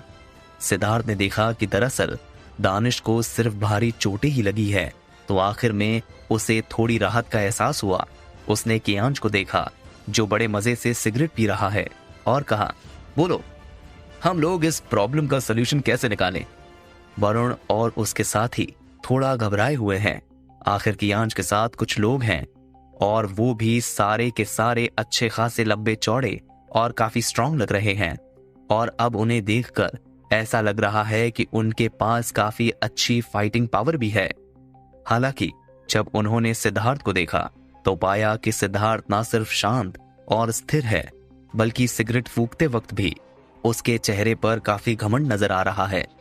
ऐसे में कियांश के आदमी सिद्धार्थ और बाकी के लोगों की तारीफ किए बिना रह नहीं सके और उनके दिलों में जो घबराहट घर करने लगी थी वो अचानक से गायब हो गई। लानत है तुम पर। कियांश को भी सिद्धार्थ के इस घमंड से काफी नाराजगी है। उसने सिद्धार्थ की तरफ देखा। असलियत में वो सिद्धार्थ पर हमला करना चाहता था, लेकिन तभी बंटू ने अपनी क्लास के सभी लड़कों को वहां पर बुला लिया। अब कुल मिलाकर वो लोग 20 से भी ज्यादा लड़के हो गए हैं और दूसरी तरफ कियांश के ग्रुप में कुल मिलाकर सिर्फ 7 या 8 लोग ही हैं जिन्हें सिद्धार्थ के साथियों ने घेर लिया है। ध्रुव क्लास का मॉनिटर है। उसने अपनी क्लास के लड़कों को देखा तो उसकी हिम्मत और भी ज्यादा बढ़ गई। उसने चिल्लाकर कहा, भाई लोग मार डालो उसे। कौन माइकल लाल है जो अपनी जगह से हिलने की हिम्मत कर सकता है? आकाश भी तुरंत दहाड़ पड़ा। अपने इस प्रभावशाली तरीके के साथ साथ उसने पीछे खड़ी लग्जरी कार की वजह से आकाश कुछ ज्यादा ही प्रतिष्ठित लग रहा है। वहीं ऑपोजिट पार्टी के भी लड़के वाकई में काफी डर गए हैं। अपनी एक ही दहाड़ से लड़कों को दबाने के बाद आकाश ने सीधे सिद्धार्थ की तरफ देखा और बड़ी गहरी आवाज में कहा, मैंने उम्मीद नहीं की थी कि तुम इतने खतरनाक भी हो सकते हो। डैम इट, तुम्हारी ये हिम्मत कि तुम सचमुच में बड़े 30 मार खां बनने की कोशिश कर रहे हो। मानो मेरी बात, ऐसा कुछ मत करो। अगर तुमने दोबारा ऐसी हिम्मत करने की जरूरत की तो मैं तुम्हें छोड़ूंगा नहीं, समझे? देखते हैं आखिर में कौन हंसता है और कौन रोता है। कियांश ने एकदम चौंक कर पूछा, आकाश भाई तुम इसे जानते हो? सिर्फ जानता ही नहीं, मैं तो इसे अच्छी तरह से पहचानता भी हूं। आकाश ने गुस्से में अपने दांत पीसते हुए कहा। आसपास के लोग तुरंत समझ गए हैं कि यहाँ क्या हो रहा है। साफ समझ में आ रहा है कि उन दोनों के बीच काफी दिनों से दुश्मनी चल रही है। सिद्धार्थ ने आकाश की धमकियों की बिल्कुल भी परवाह नहीं की और कहा, ओह, तो फिर ये समझ लो कि बिग ब्रदर यहाँ पर तुम्हारा इंतजार कर रहा है। अगर तुम में हिम्मत है तो आओ और आकर मुझसे आमने सामने लड़ो। अगर ऐसी बात है तो फिर ठीक है, मैं आज तुम्हारे इस घमंड को तुम्हारे साथ साथ हमेशा के लिए खत्म कर दूंगा। जाना मत, बुला लो अपने लोगों को। ये कहते हुए आकाश ने अपना फोन निकाला और मदद के लिए फोन करना शुरू किया। वरुण की तरफ के लोग थोड़े डरे हुए हैं। आकाश और कियांश का ग्रुप कॉलेज में काफी सक्रिय है। वो लोग न सिर्फ अमीर हैं बल्कि कॉलेज में भी वो काफी ओपन माइंडेड हैं। वो लोग अगर चाहें तो शायद काफी लोगों को बुला सकते हैं। इस वक्त तक वरुण ने भी सोच लिया है कि उसे भी किसी को बुलाना है। आखिर ये मामला उसी की वजह से तो शुरू हुआ है। अब चाहे कुछ भी हो लेकिन उसे इसके लिए खड़ा तो होना ही पड़ेगा। कियांश ने अपने लोगों को कॉल करने के लिए फोन करना भी शुरू कर दिया है। ध्रुव भी जितने लोगों को बुला सकता था उसने उन्हें कॉल कर दिया है। देखने वाले जानते हैं कि अब उन्हें यहाँ पर एक अच्छी नौटंकी देखने को मिलेगी। शायद अब ये एक ग्रुप फाइट होगी, इसीलिए उनमें से कोई भी टीचर को रिपोर्ट करने के लिए या सिक्योरिटी को बुलाने के लिए नहीं गया। इसके बजाय वो लोग इस रोमांचक लड़ाई का इंतजार करते हुए बड़े उत्साह के साथ इधर उधर हो लिए। बहुत बड़ी ग्रुप फाइट होने वाली है। कोई भी ऐसी लड़ाई जो यूनिवर्सिटी के दिनों में नौजवान खून को गर्म करे और रगों में उबाल लाए, वो फाइट इतनी रोमांचक तो होगी ही। दोनों पार्टी अपनी अपनी मदद के लिए अपने अपने लोगों को लगातार कॉल किए जा रहे हैं। अब तो वहां का माहौल भी काफी तनावपूर्ण हो गया है और वहां की हवा भी तनाव से भरी हुई लगने लगी है। वरुण, ध्रुव और जीत सभी फोन पर हैं। वो तीनों मदद मांगने के लिए अपने अपने ओर से लोगों को फोन करने की पूरी कोशिश कर रहे हैं। दानिश का उसके कॉलेज में ज्यादा लोगों से घुलना मिलना नहीं है, लेकिन फिर भी वो डरता नहीं है। जब तक वो लोग लड़ते रहेंगे तब तक दानिश भी अपनी पूरी ताकत लगाकर उनके सपोर्ट में खड़ा होकर काफी आगे बढ़ सकता है। भले ही लो स्टेटस होने की वजह से वो कोई बड़ा चेंज नहीं ला सकता है, लेकिन उसके पास बेलगाम लोगों की कमी नहीं है। इसके ठीक ऑपोजिट सिद्धार्थ एकदम शांत है। इस वक्त उसके होठों पर एक सिगरेट लड़खड़ाती हुई थिरक रही है और वो कभी गोले के आकार में तो कभी तिल्ली के आकार में धुएं के छल्ले उड़ाते हुए बड़ी खूबसूरती से सिगरेट पी रहा है। सिद्धार्थ नहीं चाहता है कि कोई भी उसकी मदद करे। आखिर सोनू और बाकी के दूसरे लोग दुनिया की नजरों में गैंगस्टर हैं। अगर सिद्धार्थ को इस कॉलेज में अभी भी 4 साल निकालने हैं तो उसे सोनू जैसे आदमी को नहीं बुलाना चाहिए। अगर दूसरे शब्दों में कहे तो अगर कियांश ने भी कुछ ऊटपटांग तरह के लोगों को बुला लिया तो फिर सब सिद्धार्थ के लिए गाजर और मूली जैसे मायने नहीं रखेंगे और अब इससे कोई फर्क नहीं पड़ता कि वो कितने लोग हैं। क्या अदिति इस झगड़े को रोक पाएगी? क्या सिद्धार्थ इस झगड़े को सुलझा पाएगा? क्या आकाश सिद्धार्थ को नुकसान पहुंचाने का ये मौका हाथ से जाने देगा? क्या होगा आगे, जानने के लिए सुनते रहिए तू मेरा हीरो नंबर 0 सिर्फ पॉकेट एफएम पर। लेकिन इस वक्त सिद्धार्थ ने देखा कि जानवी भीड़ में उसे ढूंढने की कोशिश कर रही है। इस वक्त जानवी खुली आंखों से अपने सामने सब कुछ होता हुआ देख रही है। उसने तो शायद सोचा भी नहीं होगा कि इस वक्त इस भयानक ग्रुप की लड़ाई का सिद्धार्थ से कुछ भी लेना देना हो सकता है। लेकिन यहाँ तो ऐसा लग रहा है जैसे कि सिद्धार्थ वाकई में किसी दल का नेता है। जानवी के अलावा वहां पर मेघा भी दिखाई दे रही है और फिर वहां पर जानवी की बाकी सहेलियां भी है।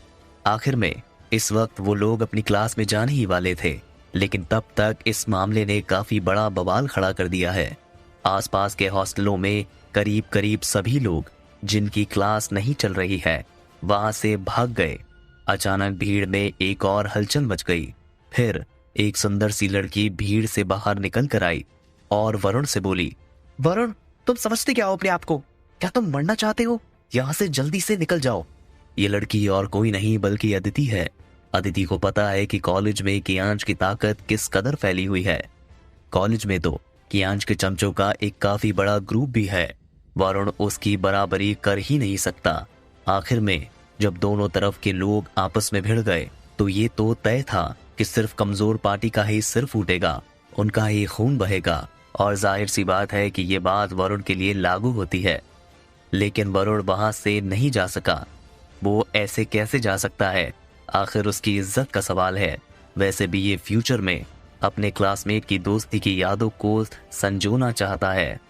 यहाँ तक कि अगर उसे पता होता कि आगे एक बहुत बड़ी खाई है तब भी बिना किसी हिचकिचाहट के वो अपने दोस्तों का साथ देता है।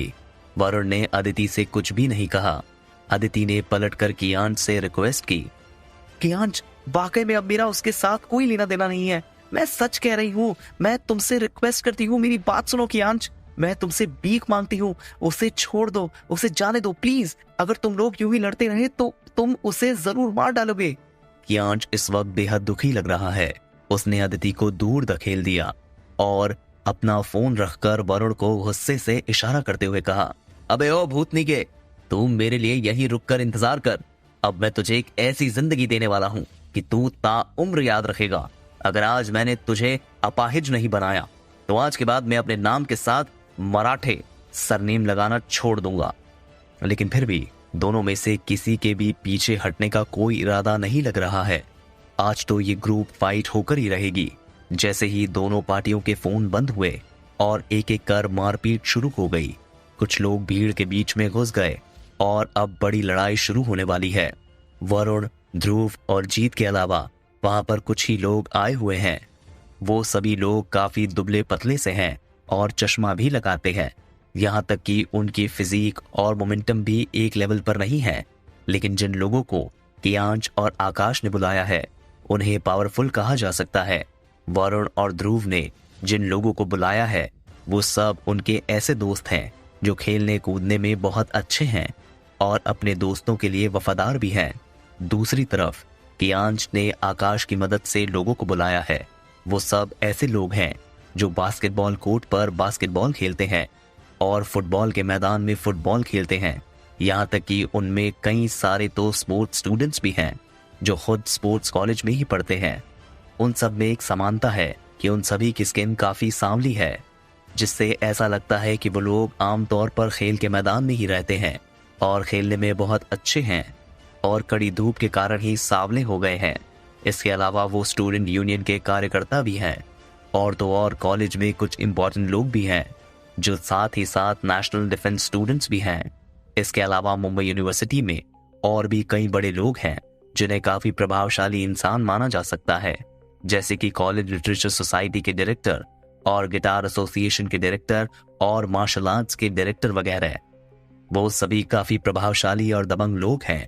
कुल मिलाकर वो लोग करीब करीब 50 से 60 के आसपास रहे होंगे और वो लोग अभी भी लगातार बढ़ते ही जा रहे हैं।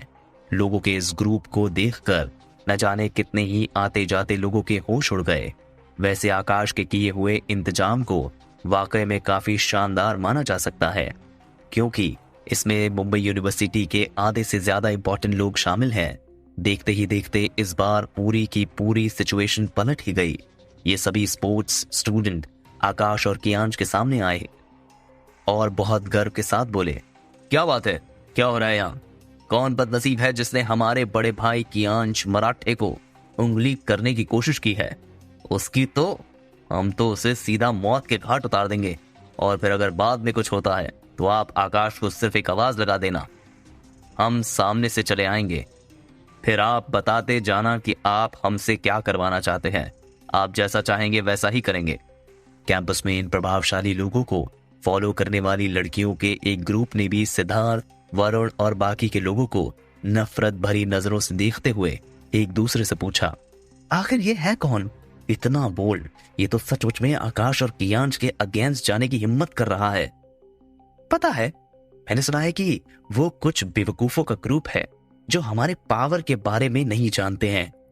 अच्छा, अगर सचमुच में ऐसी बात है तब तो ये बड़ा दिलचस्प है। वाकई में दुनिया में ऐसे भी लोग होते हैं जो जानबूझकर अपनी मौत को न्योता देते हैं। फिर वहां पर उन खूबसूरत सजी धजी लड़कियों की खिलखिलाहट भरी हंसी सुनाई दी। उसके बाद आकाश और कियांश ने सिगरेट के डिब्बे निकाले और एक एक करके सारी सिगरेट बाहर निकाल दी। वो दोनों ही काफी शांत और रिलैक्स लग रहे हैं। कोई तो सड़क के किनारे बैठ गया और कोई लग्जरी कारों के साथ टिककर खड़ा हो गया। वो लोग या तो बड़े जोर शोर से गर्व के साथ चिल्ला रहे हैं या फिर कांपते हुए वरुण, ध्रुव और उनके साथियों को कनखियों से नफरत भरी नजरों के साथ देख रहे हैं। उन्हें लग रहा है जैसे कि जीत तो उनकी मुट्ठी में ही है। अदिति भागते हुए कियांश के पास आई और उसके सामने घुटने टेक कर गिड़गिड़ाने लगी, कियांश प्लीज अब मत लड़ो, फॉर गॉड सेक प्लीज अब मत लड़ो। ये सारा किस्सा अदिति की वजह से ही शुरू हुआ है। अदिति बिल्कुल नहीं चाहती है कि ये मामला आगे बढ़े, क्योंकि इतने खतरनाक मैटर का नतीजा कुछ भी हो सकता है। लेकिन आकाश ने अदिति को लात मारकर दूर भगाते हुए कहा, चल यहाँ से, दफा हो जा चुड़ैल। क्या तुझे अपने एक्स बॉयफ्रेंड का पिटना बुरा लग रहा है? आज तो अपनी आंखें खोल कर देखेगी कि मैं इन कुत्तों को कैसे सबक सिखाता हूँ। आसपास की भीड़ को कियांच की बातें करने का ये रूट तरीका बिल्कुल भी अच्छा नहीं लगा और लोगों ने उसके इस तरीके का मजाक भी उड़ाया। खास तौर से वो लोग जो इस झगड़े की वजह जानते हैं, वो इस ग्रुप के लोगों की इतनी बदतमीजी और कियांच का घमंड बर्दाश्त नहीं कर पा रहे हैं।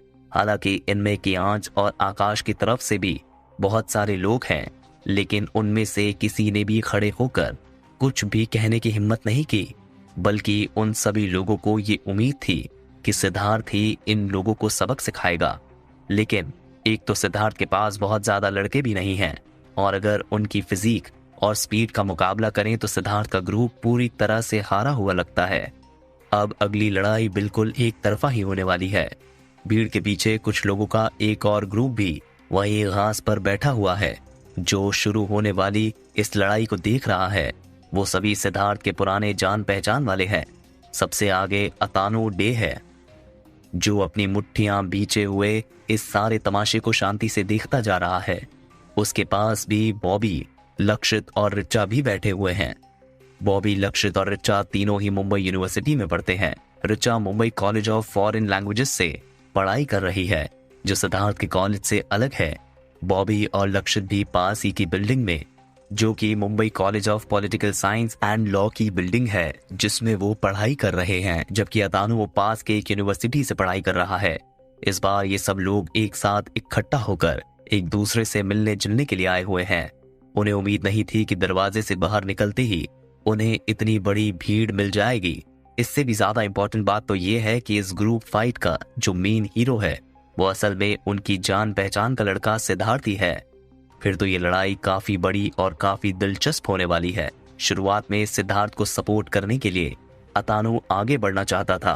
आखिर सिद्धार्थ ने पहले भी तो उसकी मदद की थी, लेकिन बॉबी ने उसे रोक लिया और इशारे से उसे जाने से मना कर दिया। असलियत में बॉबी सचमुच में ये देखना चाहता है कि सिद्धार्थ इस परेशानी को किस तरह से सॉल्व कर सकता है। इसके अलावा दूसरी तरफ सिद्धार्थ के अलावा आकाश भी बॉबी का पुराना परिचित है।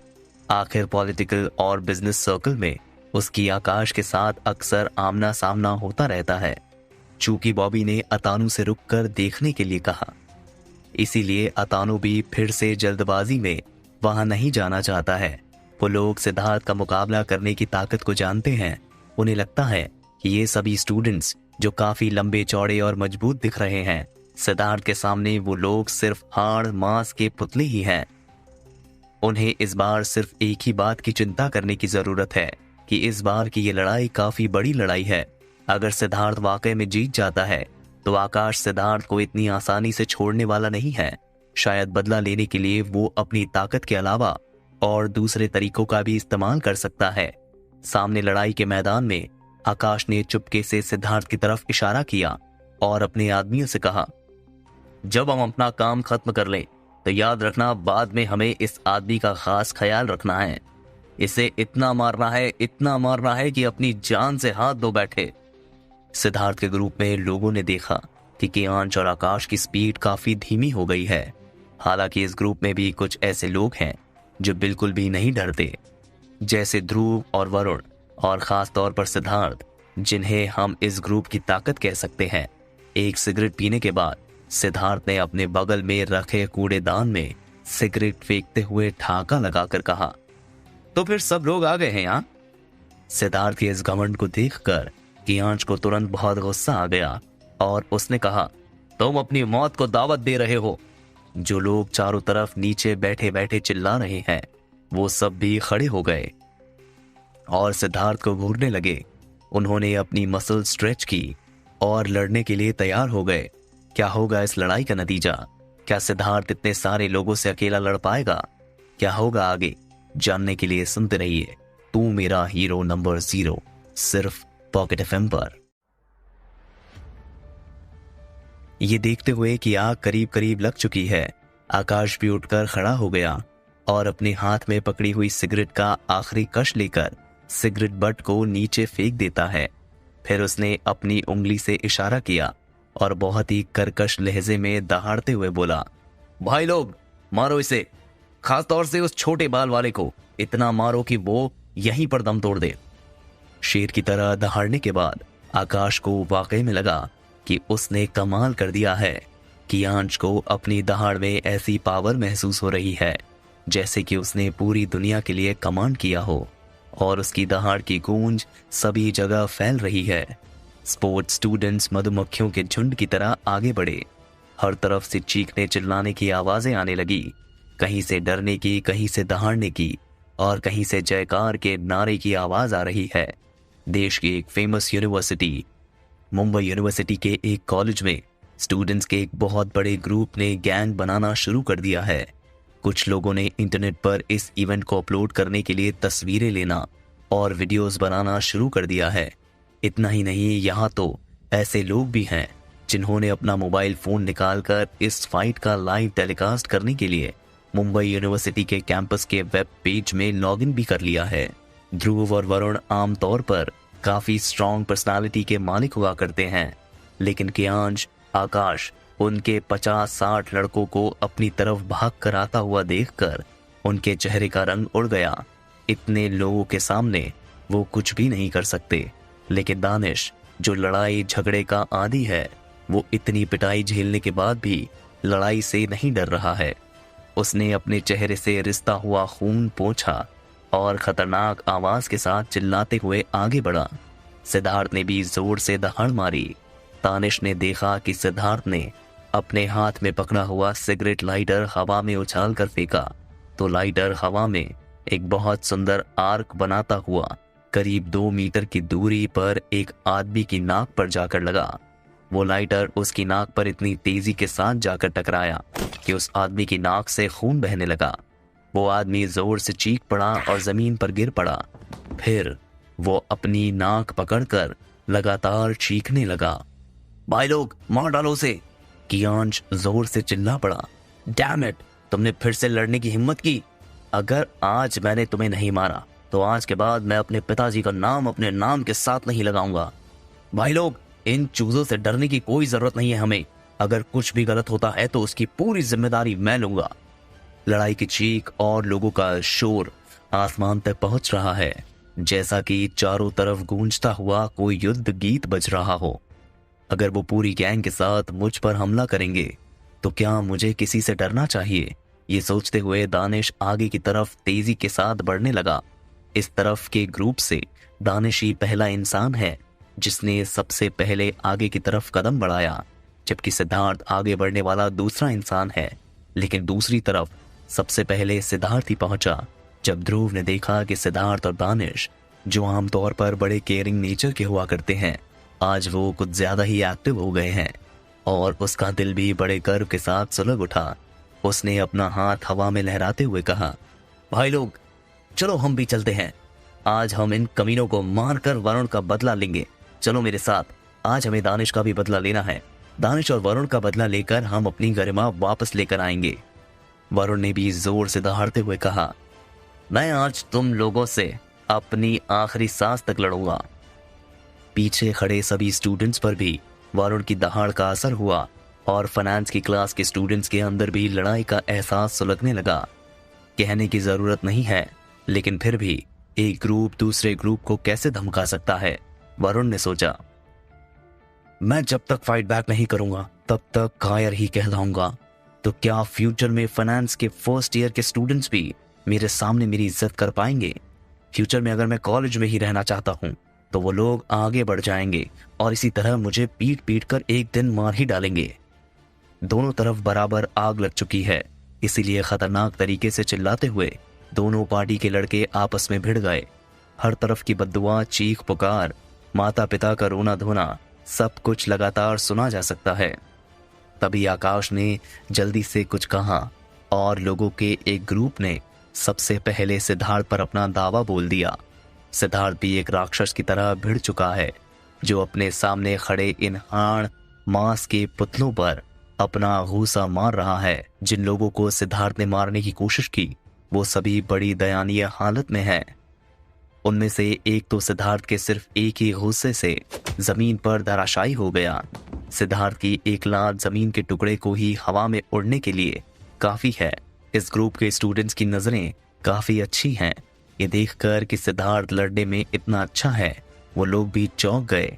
उन सभी लोगों ने सिद्धार्थ को अवॉइड किया, लेकिन सिद्धार्थ तो वाकई में लड़ने में काफी अच्छा है। बस थोड़ी देर में उसने सबको एक घेरे के अंदर गिरा दिया। सिद्धार्थ के कंपैरिजन में दानिश की फाइटिंग स्किल्स बहुत अच्छी नहीं हैं।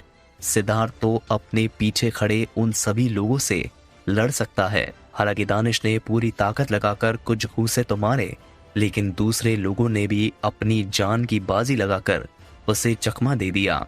वरुण और ध्रुव काफी लंबे चौड़े और हट्टे कट्टे हैं और उन्हें उन नेशनल डिफेंस स्टूडेंट्स के साथ कंपटीशन करने के काबिल समझा जा सकता है।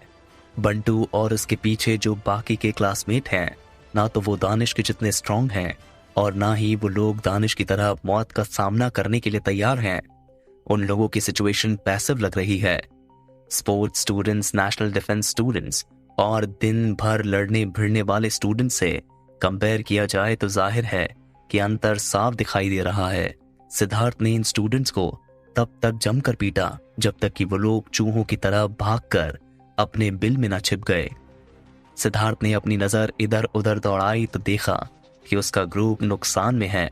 इसीलिए उसने दहाड़ते हुए कहा, भाई लोग, आप में से हर एक लड़का मेरे पीछे चलेगा।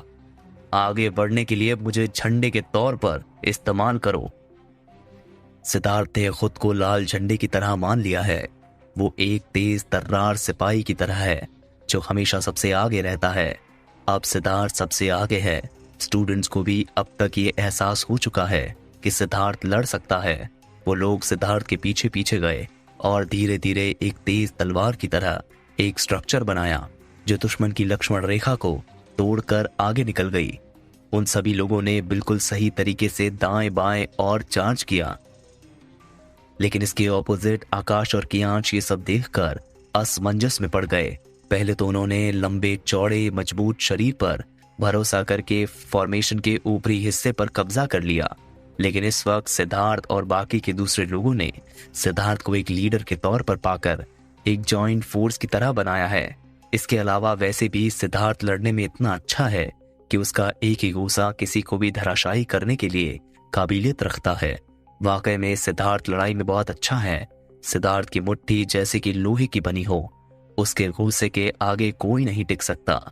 उसकी मुट्ठी और घूसे की मार हर जगह अजय ही है और कोई भी उसका मुकाबला नहीं कर सकता। अपने सामने सिद्धार्थ के हाथ में धारदार तेज हथियार देखकर स्पोर्ट्स स्टूडेंट्स और नेशनल के डिफेंस स्टूडेंट्स का एक ग्रुप इतना डर गया कि वो लोग तुरंत अपना सिर झुकाकर भाग निकले। जैसे जैसे वक्त बीतता गया, फाइनेंस ग्रुप के स्टूडेंट्स का कॉन्फिडेंस और भी ज्यादा मजबूत होता चला गया। उसके बाद तो आकाश, कियांश और उनके आदमियों को इस ग्रुप के लड़कों ने तब तक पीटा जब तक कि उन लोगों की हालत पूरी तरह से बिगड़ नहीं गई। खासतौर पर आकाश और कियांश की हालत अब और भी ज्यादा दयनीय हो गई। पहली बात तो ये है कि वो दोनों ही इस मारपीट के असली कल्प्रिट हैं, तो फिर भला सिद्धार्थ उन्हें इतनी आसानी से कैसे छोड़ सकता है। आकाश और कियांश को डर के मारे पीछे हटते देख सिद्धार्थ आगे बढ़ा और आकाश की कॉलर पकड़कर उसे एक घूसा मारा। दानिश ने देखा कि कियांश बचकर निकलने की कोशिश कर रहा है। वो भागना चाहता है, लेकिन इससे पहले कि वो भागता, दानिश ने कियांश को बालों से पकड़ लिया। वरुण को भी कियांश की सुबह की हरकतों की वजह से उससे नफरत सी हो गई है, तो फिर वो भी उसे उतनी आसानी से कैसे जाने दे सकता है। उसने भी दानिश को पकड़ लिया और कियांश की जमकर पिटाई कर दी। आकाश और कियांश की तरफ से अब सबसे ज्यादा जो इंसान लड़ने के काबिल माना जा सकता है वो है कराटे क्लब का वाइस प्रेसिडेंट। वो अपने लोगों का कॉन्फिडेंस बढ़ाना चाहता है और सिद्धार्थ को किसी भी तरह से धूल चटाना चाहता है। उसने जोर से चीख कर कहा, आप सब लोग यहाँ आ जाओ और मुझे अपना लीडर समझो। इससे पहले कि कराटे क्लब का वो वाइस प्रेसिडेंट अपनी बात पूरी कर पाता, सिद्धार्थ ने बड़े सटीक तरीके से कराटे क्लब के वाइस प्रेसिडेंट के मुंह पर एक जोरदार मुक्का मार दिया और वो आदमी बगल के रखे कूड़ेदान में जा गिरा। इसके बाद वो आदमी फिर खड़ा भी नहीं हो सकता था। वैसे भी ये लड़ाई तो रोमांचक होनी ही है। वहीं आसपास के सभी स्टूडेंट्स को भी महसूस होने लगा कि उनका खून भी खौलने लगा है। और बस फिर क्या था, वो लोग भी लगातार चिल्लाने लगे, अरे वाह, ये तो बहुत बढ़िया है, मारो मारो उन्हें और मारो, उन सब की जमकर पिटाई कर दो, इन शातिर क्रिमिनल्स को तो जिंदा ही नहीं छोड़ना चाहिए, इन्हें सीधे मौत के घाट उतार दो। जाहिर सी बात है कि इस वक्त की ये मार एक तरफा मार है, लेकिन ये आम लोगों की अपेक्षा में थोड़ी सी अलग है।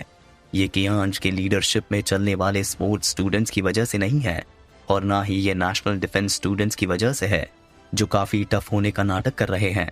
और एक तरह से उन्होंने फाइनेंस ग्रुप को हरा ही दिया था, बल्कि ये फाइनेंस ग्रुप के स्टूडेंट्स का हाई कॉन्फिडेंस ही है जिसने आकाश और कियांश को हराया है। अतानु ने जब एक जगह बैठे बैठे ये लड़ाई देखी तो उसने कहा, डैम यार, ये सिद्धार्थ भाई तो वाकई में कमाल का इंसान है। ऋचा भी सिद्धार्थ को देखते हुए मुस्कुरा दी। उसे अचानक एहसास हुआ कि वो दिल्ली में इस लड़के से मिल चुकी है। बॉबी की आंखें भी थोड़ी सिकुड़ सी गई हैं। उसे भी एहसास हुआ कि इस वक्त वो सिद्धार्थ को एक नए ही अंदाज में देख रही है। मेघा और उसके रूममेट ने इस हाई स्पिरिट वाले लड़के को हैरानी से देखा। उन्हें लगा कि वाकई में सिद्धार्थ काफी ताकतवर इंसान है। आज तो उसने बहुत ही शानदार फाइट बैक किया है। अदिति ने भी सिद्धार्थ और वरुण को कुछ इस तरह से देखा जैसे कि उसे अपनी आंखों पर यकीन ही नहीं हो रहा है। इस वक्त ज्यादातर लड़कियों को लग रहा है कि सिद्धार्थ बहती हुई हवा की तरह खूबसूरत है और साथ ही तूफान की तरह आक्रामक भी। क्या ये सब देखकर अदिति का फैसला बदलेगा? क्या आकाश और कियांश सिद्धार्थ को ऐसे ही जाने देंगे? कहानी आगे कौन सा नया मोड़ लेगी, जानने के लिए सुनते रहिए तू मेरा हीरो नंबर 0, सिर्फ पॉकेट एफएम पर।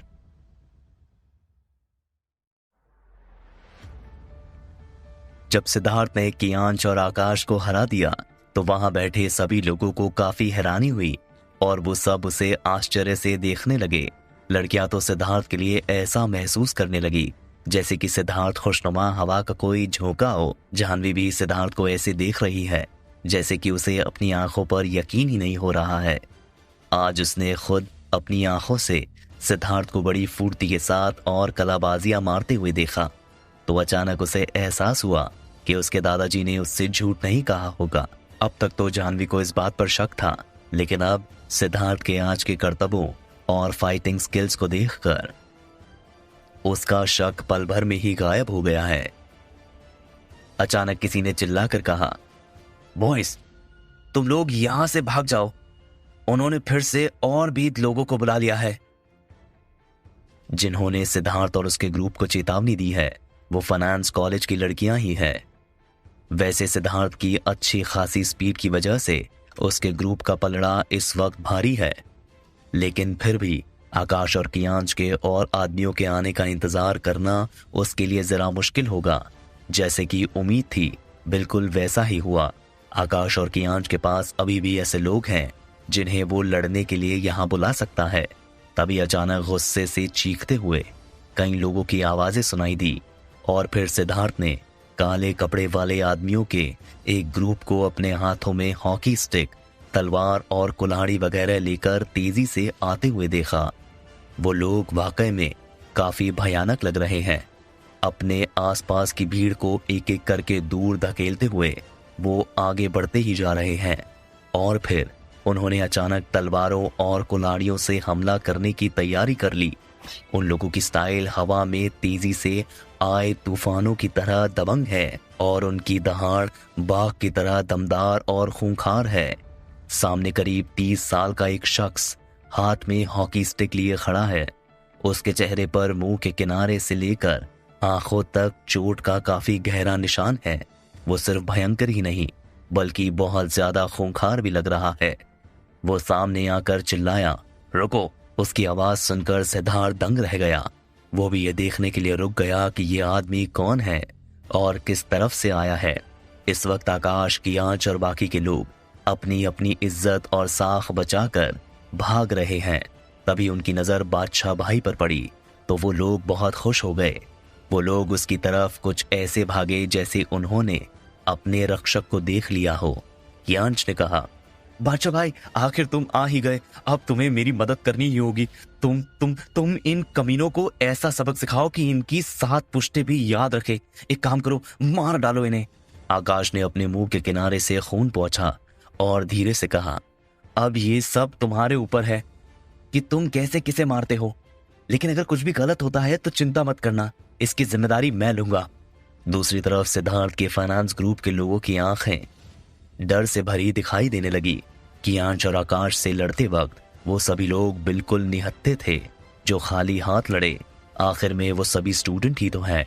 उस वक्त जो भी मारपीट हुई वो ज्यादातर गंभीर तो नहीं हो सकती है, लेकिन अभी की सच्चाई तो ये है कि उनके दुश्मनों के हाथ में घातक हथियार हैं। अब तो हालात पूरी तरह से बदल गए हैं। हालांकि स्टूडेंट्स को इन खतरनाक गुंडों के बारे में सोच सोच कर बड़ी चिंता होने लगी है, लेकिन उन्हें इससे कोई फर्क नहीं पड़ता है। इन गैंगस्टर के हाथों में लोहे की रॉड और हॉकी स्टिक्स वगैरह देखकर ही लोगों को कंफ्यूजन होने लगा है। इसके अलावा ये गैंगस्टर उन्हें मारने के अलावा कर भी क्या सकते हैं? ज्यादा से ज्यादा वो लोग उन्हें मार पीट कर जेल भेज देंगे। इस तरह की लड़ाई झगड़ों में सिद्धार्थ के ग्रुप के लड़कों को पूरी तरह से नुकसान उठाना पड़ सकता है। सिर्फ सिद्धार्थ एक ऐसा इंसान है जो इन अक्खड़ गुंडों के ग्रुप को पूरी तरह से नजरअंदाज करते हुए स्थिर दिखाई दे रहा है। वहीं बादशाह भाई ने भी सिद्धार्थ और दूसरे लोगों को फिलहाल तो नजरअंदाज कर दिया, जैसे कि वो लोग उसके लिए गाजर मूली से ज्यादा कुछ नहीं है। बादशाह भाई ने अपनी छाती थपथपाते हुए आकाश को दिलासा दिया, आकाश भाई चिंता मत करो, इन बेकार के स्टूडेंट्स को मेरे लिए छोड़ दो। एक दुबला पतला आदमी जिसने अपने हाथ में रॉड पकड़ी हुई है बादशाह की हाँ में हाँ मिलाई और कहा, बहुत सही कह रहे हैं आकाश भाई, इन्हें हमारे लिए छोड़ दो। हम बड़ी बड़ी बातें बनाना तो नहीं जानते, लेकिन इन बेकार के छोकरों को पीटना तो हमारे बाएं हाथ का खेल है। हमारी नजर में तो ये सब बिल्कुल बेकार लोग हैं, जैसे बिना रीढ़ की हड्डी का कोई आदमी। अगर आज हमने इन्हें हरा दिया तो इन्हें हमारे सामने अपने घुटने टेकने होंगे। आसपास खड़े गुंडे तुरंत बड़ी अजीब सी आवाज निकाल कर हंसने लगे। आकाश ने देखा कि बादशाह अपने दुश्मन को काफी कम आंक रहा है, इसीलिए आकाश ने बादशाह को याद दिलाने के लिए कहा, बादशाह भाई, वो लोग लड़ाई में काफी अच्छे हैं और सबसे बड़ी बात तो यह है कि वो काफी एकजुट भी हैं, इसलिए हमें जरा सावधान रहने की जरूरत है। ये सब स्टूडेंट्स हैं, हमारे लिए तो ये बेकार ही हैं। अगर वो फिर से लड़ना चाहते हैं तो कोई बात नहीं, लेकिन क्या वो मेरे हाथों की इस लोहे की रॉड से अपनी जान बचा सकते हैं? ये कहते हुए बादशाह ने अपने हाथ में पकड़ा हुआ लोहे का रॉड हवा में हिलाते हुए जोर से चिल्लाकर कहा, जानते हो ना कि बाजू के पॉलिटेक्निक कॉलेज में मैंने एक लड़की के साथ क्या किया था? मैंने उसके साथ मेल मिलाप किया और उसे प्रेग्नेंट करके उसे उसके ही कॉलेज की बिल्डिंग से कूदने के लिए मजबूर कर दिया। स्टूडेंट लोग मेरे सामने ही ग्रुप बना के खड़े खड़े चुपचाप देखते रहे, लेकिन किसी की भी हिम्मत नहीं पड़ी कि उनमें से कोई भी मुझे कुछ कहता या हाथ लगाता। बादशाह के इस खींच से भरे रवैये ने स्टूडेंट्स के एक ग्रुप को मजबूर कर दिया कि वो खुद से मैदान में आ जाएं। बादशाह की ये बात सुनकर आकाश को भी बड़ा अजीब लगा। आखिर वो भी तो एक स्टूडेंट ही है, लेकिन फिर उसने भी कुछ नहीं कहा। लेकिन बादशाह के इस तरह के नफरत भरे रवैये ने आसपास के काफी सारे स्टूडेंट्स को काफी नाराज कर दिया। खास तौर पर जब लड़कियों ने बादशाह की कही हुई बात और उस बात को कहने का लहजा सुना तो उन्हें बादशाह पर काफी गुस्सा आया, लेकिन फिर भी उनमें से किसी ने भी अपनी आवाज उठाने की हिम्मत नहीं की। मैं तुम्हें एक मौका देता हूँ, आ जाओ, अपने घुटने टेक कर माफी मांग लो। ये कहते हुए बादशाह धीरे धीरे आगे बढ़ने लगा। वो काफी अक्खड़ है लगता है। वरुण बोलते बोलते हकलाने लगा, तुम लोगों को इतना घमंड करने की कोई जरूरत नहीं है। हम तुमसे डरने वाले नहीं हैं, समझे? वरुण को हकलाता सुन बादशाह ने उसे अजीब तरह से देखकर मुस्कुराते हुए कहा, अरे बेवकूफ, तुझे इतना अकड़ने की कोई जरूरत नहीं है। जब मैं तुझे अपाहिज बनाकर छोड़ूंगा तब तेरी यह अकड़ हमेशा हमेशा के लिए निकल जाएगी। जब ध्रुव, वरुण, जीत और उनके क्लासमेट डरे हुए थे तब सिद्धार्थ ने उन गुंडों के एक ग्रुप से कुछ इस लहजे में बात की जिससे 100% ऐसा लगता है कि वो उनकी बेइज्जती कर रहा है। सिर्फ 10 सेकंड के अंदर ही अंदर यहाँ से निकल जाओ, वरना आज हम तुम्हें मुंबई यूनिवर्सिटी के स्टूडेंट्स की बहादुरी के बारे में यही बताना शुरू कर देंगे। ऐसे वक्त में जब सिद्धार्थ ने इतने दबंग तरीके से बात की तो आसपास के सभी लोग हैरान हो गए। असलियत में सिद्धार्थ ही वो लड़का है जिसने आकाश, कियांश और उनके साथियों को एक काबिल सैनिक की तरह मार गिराया है। सिर्फ सिद्धार्थ के जैसा खतरनाक आदमी ही ऐसा करने की हिम्मत कर सकता है, और ये बादशाह तो बेवकूफ सिद्धार्थ जैसे खतरनाक आदमी के सामने उसे ही सबक सिखाने की कोशिश कर रहा है। तुम अपनी मौत को खुद सामने से न्योता दे रहे हो लड़के, बादशाह जोर जोर से चीख कर बोला। उसकी दहाड़ सुनकर काफी सारी लड़कियां डर के मारे चीख पड़ी। सिद्धार्थ लड़ सकता है, लेकिन हथियारों के साथ आए इन गुंडों के सामने शायद उसके जीतने का कोई चांस ही नहीं हो सकता। खूंखार दिखने वाले इन गुंडों के आगे सिद्धार्थ जैसा बहादुर लड़का हर एक लड़की के दिल में सफेद घोड़े पर बैठे आकर्षक राजकुमार के अलावा और हो भी क्या सकता है। वहां मौजूद कोई भी लड़की ऐसा नहीं चाहती कि सिद्धार्थ को कोई चोट लगे। बादशाह बड़ी रफ्तार के साथ सिद्धार्थ के पास आने लगा, क्योंकि सिद्धार्थ उस ग्रुप का लीडर है। उसने शायद पहले ही अपने साथियों के लिए काफी सारी गुंडागर्दी और मारपीट की हुई है। बादशाह ने सोचा कि इस कॉलेज के सभी स्टूडेंट्स सिर्फ ज्ञान देने वाली किताबें पढ़ते हैं और वो डरपोक हैं और लड़ाई करने के बिल्कुल भी काबिल नहीं है। इसलिए खूंखार बादशाह ने सिद्धार्थ को एक ऐसा सबक सिखाने का फैसला किया जिसे वो कभी नहीं भूल पाएगा। बादशाह ने खुद एक लोहे की रॉड उठाई और बड़ी दबंगई के साथ दहाड़ लगाई। मार डालो साले को। कुछ हट्टे कट्टे गुंडों का ग्रुप जो अपने हाथ में लोहे की रॉड, हॉकी स्टिक वगैरह लेकर खड़े सिगरेट फूंक रहे थे, उन्होंने अपने हाथों में बची हुई सिगरेट को फेंका और अपने हाथों में हथियार लेकर बादशाह के पीछे चल पड़े। इस वक्त सिद्धार्थ की आवाज बिजली की गड़गड़ाहट की तरह काफी खतरनाक है। मेरे वीर भाइयों, हमला बोल दो।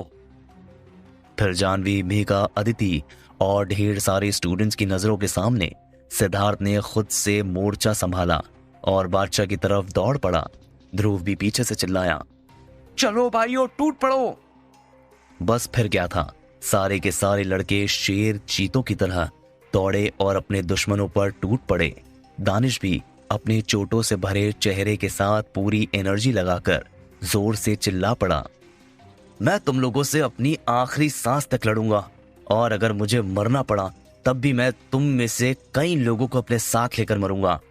वरुण भी जोर से चिल्ला पड़ा, वाह मेरे शेर वाह। फिर उसने एक स्टूल उठाया और एक गुंडे पर दे मारा, लेकिन गुंडे ने अपने हाथ में पकड़ी हुई रॉड से मारकर वरुण को ही नीचे गिरा दिया। वरुण के सिर से खून बहने लगा और वो जमीन पर गिर पड़ा। सिद्धार्थ ने जोर से दहाड़ते हुए कहा, भाइयों, तुम लोगों में बहुत हिम्मत है, पीछे मत हटना, आगे बढ़ते जाओ। सिद्धार्थ ने एक गुंडे के सर पर घूसा मारा। गुंडा एक चीख मारते ही नीचे गिर पड़ा और उसके सिर से खून बहने लगा। जब वरुण के क्लास के लड़कों ने वरुण के सिर से इतना खून निकलते देखा तो उनका दिल डूबने लगा और वहीं बंटू चौधरी की आंखें लाल हो गई।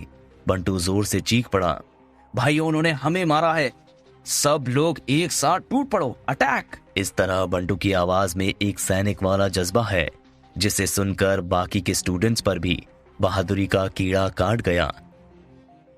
लड़कों का ये ग्रुप जो पहले काफी डरपोक हुआ करता था, अब उनकी रगों का खून काफी तेजी के साथ दौड़ने लगा। कम से कम 20 से 30 लड़के एक दूसरे से गले मिलकर उन गुंडों पर अचानक ही टूट पड़े। ये दृश्य काफी खतरनाक और विस्फोटक है। सिद्धार्थ ने अपने हाथों में पकड़ी हुई चीजों को हवा में हिलाया और उसका पूरा शरीर खून से लथपथ हो गया, क्योंकि कुछ इस तरह से सिद्धार्थ ने खूनी संघर्षों का एक रास्ता खोल दिया। क्या इतने संघर्ष के बाद सिद्धार्थ बादशाह भाई की फौज को हरा पाएगा? क्या मुंबई यूनिवर्सिटी के लड़के लड़कियों की साख बचा पाएगा? सिद्धार्थ को इस तरह से लड़ाई करते हुए देखने के बाद सिद्धार्थ के लिए जाह्नवी का मन बदल जाएगा। क्या होगा आगे जानने के लिए सुनते रहिए तू मेरा हीरो नंबर 0, सिर्फ पॉकेट एफएम पर।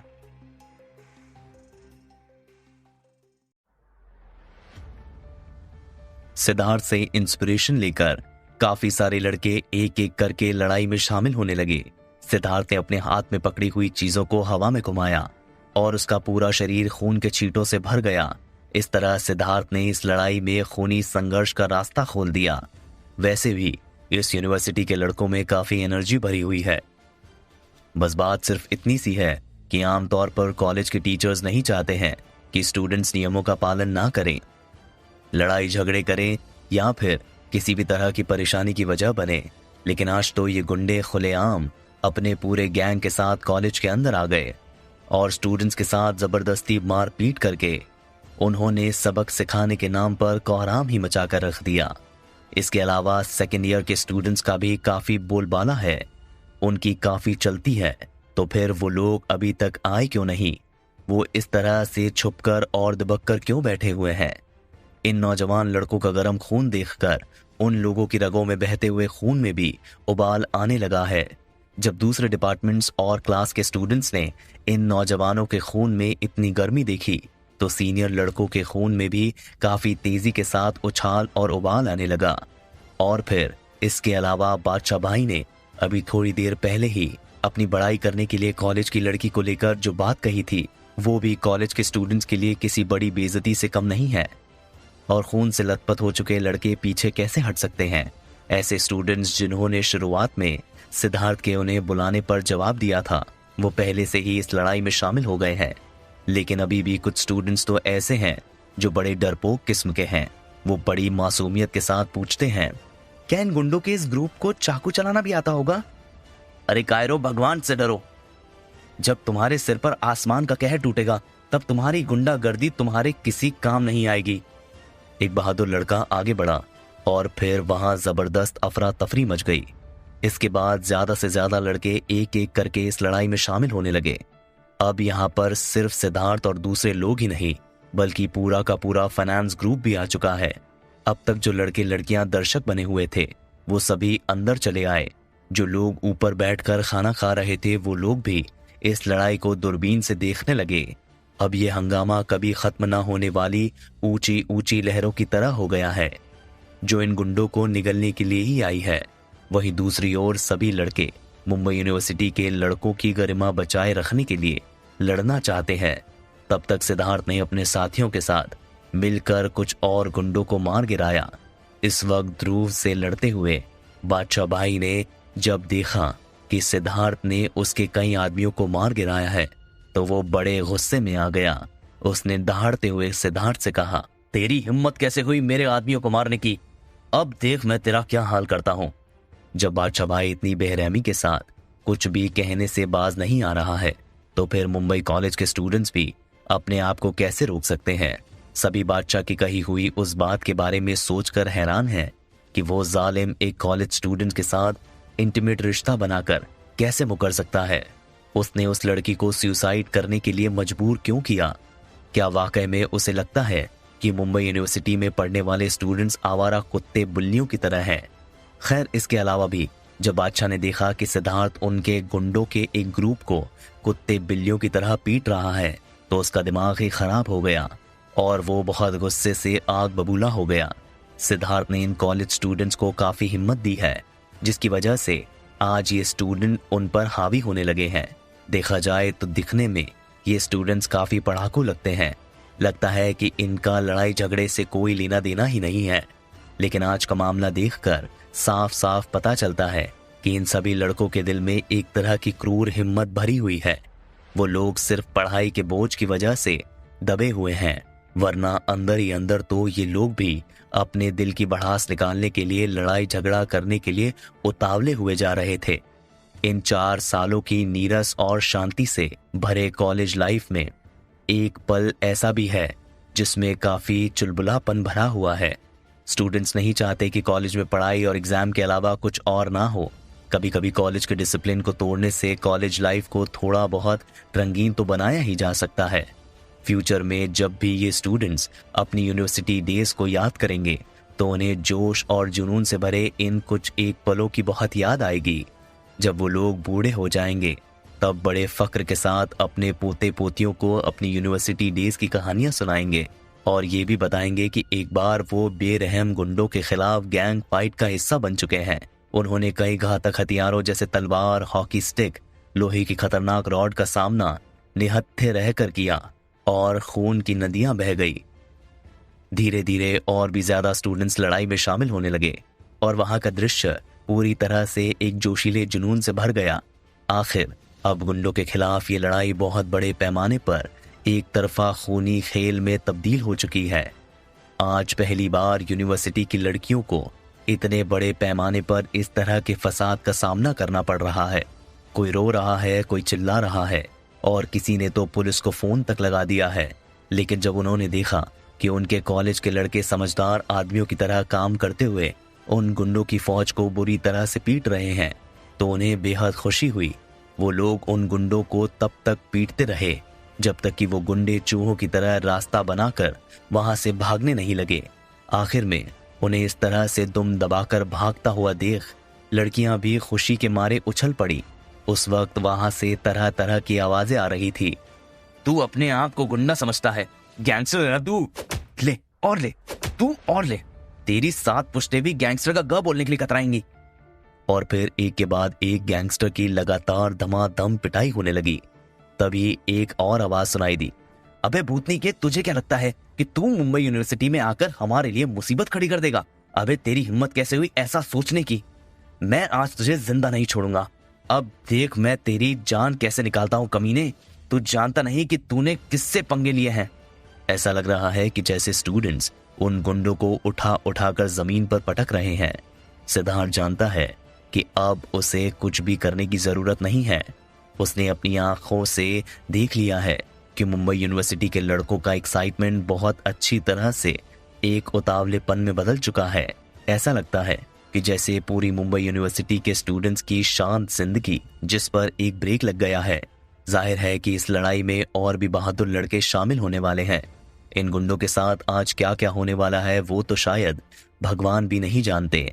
ये स्टूडेंट्स उन गुंडों को जान से तो नहीं मारेंगे, लेकिन इतना जरूर है कि वो उन्हें पीट पीट कर अधमरा करके ही छोड़ेंगे। आसपास के लड़के जो अब तक दर्शक बने हुए थे वो भी अब इस लड़ाई में शामिल हो चुके हैं। जो लड़के हॉस्टल के आसपास हैं अब तो वो भी इस लड़ाई में शामिल हो गए हैं। जानवी, मेघा और बाहर की न जाने कितनी सारी लड़कियों ने ढेर सारे लड़कों को 1, 2 या 3 या 5 नहीं बल्कि 8-10 बिल्डिंग से ग्रुप में बाहर निकलते हुए देखा है। हॉस्टल की बिल्डिंग में जो लड़के ड्रिंक करके सो गए थे वो सब हॉस्टल के पड़ाकू लड़के, डरपोक लड़के या दिलेर लड़के, हर तरह के लड़के बाहर निकल आए हैं। उन्होंने आसपास से बेंच और बियर की बोतलें उठाई और भीड़ भरे सैलाब में गुजरते हुए बड़ी बहादुरी के साथ इन गुंडों की फौज पर टूट पड़े। बस फिर क्या था, कुछ ही देर में उन्होंने गुंडों के सभी ग्रुप को पूरी तरह से अपने नीचे दबा लिया। हॉस्टल बिल्डिंग में रहने वाली लड़कियों ने भी हॉस्टल रूम की खिड़कियों से अपना सिर बाहर निकालकर उन लड़कों की तरफ देखा जो आमतौर पर सिर्फ पढ़ाई में ही डूबे रहते हैं।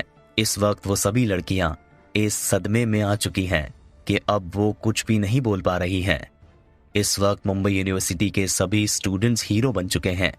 आज का ये दृश्य तो निश्चित तौर पर कॉलेज के इतिहास में दर्ज होने वाला है और आगे भी सभी स्टूडेंट्स इस बारे में उत्साह के साथ चर्चा करेंगे।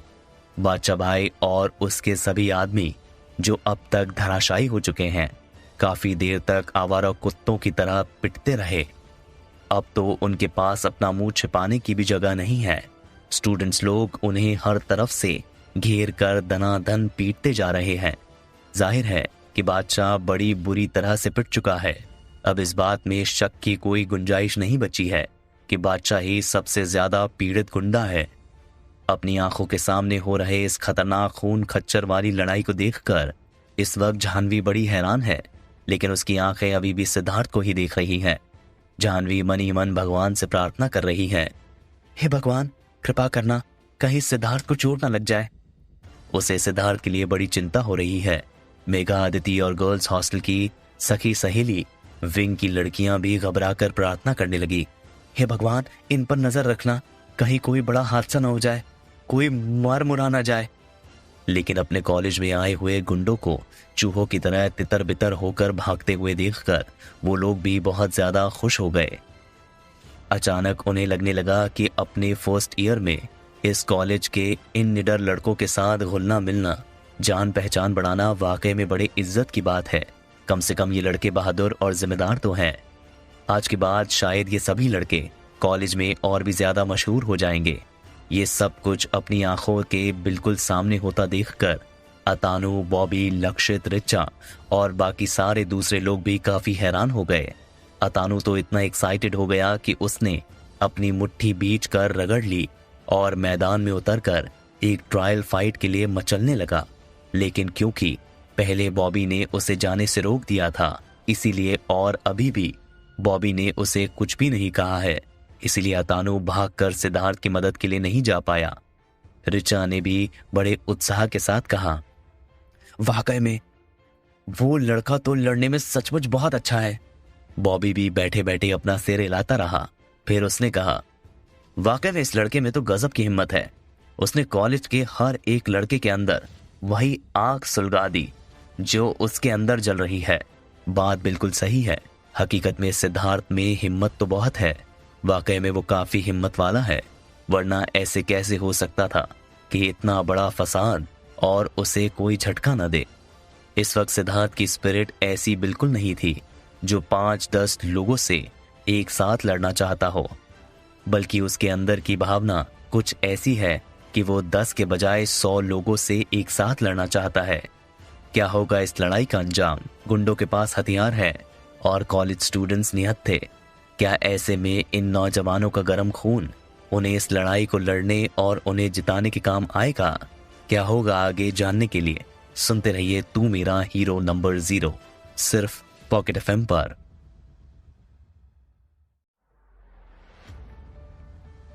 इस वक्त सिद्धार्थ के अंदर की स्पिरिट एक साथ 100 लोगों के साथ लड़ने की है। ये सब देखकर कियांश और आकाश भी काफी डरे हुए लग रहे हैं। उनके चेहरे का रंग उड़ चुका है। वो कभी सोच भी नहीं सकते थे कि जिन गुंडों को उन्होंने खतरनाक समझकर बुलाया है वो ऐसे निकम्मे निकलेंगे। अभी सामने जो कुछ भी हुआ वो उन सब की उम्मीदों से बिल्कुल विपरीत है। इससे वो लोग काफी ज्यादा घबरा गए और उन्हें अंदर ही अंदर डर लगने लगा। एक अमीर परिवार में पैदा होने की वजह से उन्हें काफी दुनिया देखने का मौका मिला है, लेकिन कायदे से देखा जाए तो वो लोग अभी भी सिर्फ स्टूडेंट्स ही तो हैं।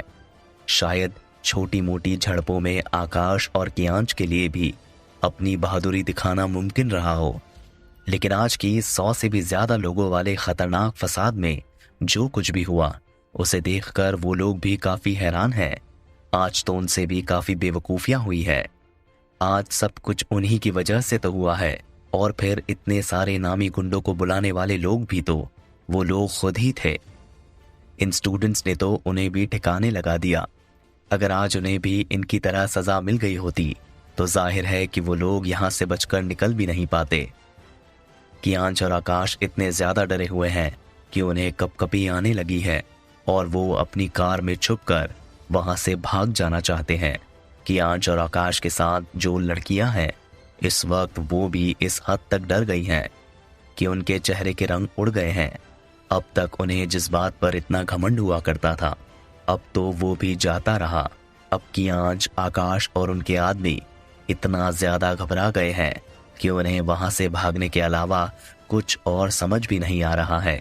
जो स्पोर्ट्स स्टूडेंट्स पहले बड़े आराम से सिगरेट पीकर चिल्लाते फिर रहे थे वो बड़े रफ एंड टफ होने का नाटक कर रहे थे। इस वक्त उनकी भी हवा निकल गई है। अब तो उनमें भी किसी की मदद करने का जज्बा नहीं बचा है।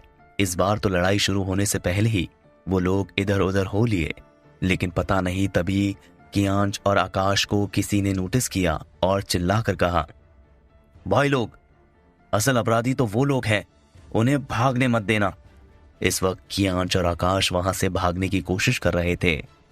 गुस्से से चिल्लाते हुए वो नौजवान स्टूडेंट्स अपने आसपास की जमीन पर पड़े ईंट और पत्थर उठाकर उनकी लग्जरी कारों पर धनाधन बरसाने लगे। लाखों करोड़ों की कीमत वाली वो लग्जरी कारें कुछ ही पलों में कबाड़ में बदल गई। स्टूडेंट्स का एक ग्रुप ऐसा भी है जो कियांश और आकाश जैसे लोगों को, जो कि लोगों के सामने बड़े कूल होने का नाटक किया करते थे, और अब उन्होंने अपने ही क्लासमेट को पीटने के लिए सचमुच में इतने सारे गुंडों को बुलाने की हिम्मत भी कर ली है। वो लोग ये सब कैसे बर्दाश्त कर सकते हैं? बेचारे कियांश और आकाश, जो आमतौर पर बड़े तेज तर्रार हुआ करते थे, आज डर के मारे भीगी बिल्ली बने हुए हैं। इस वक्त वो लोग सिर्फ जाकर अपनी कार में छिप सकते हैं और ज्यादा से ज्यादा पुलिस को बुला सकते हैं, लेकिन अब वो सिर्फ भगवान से प्रार्थना कर रहे हैं। हे भगवान, हमें बचा लो प्लीज, हमें कुछ मत होने देना। अगर आपने हमें बचा लिया तो हम लाखों रुपए का प्रसाद चढ़ाएंगे।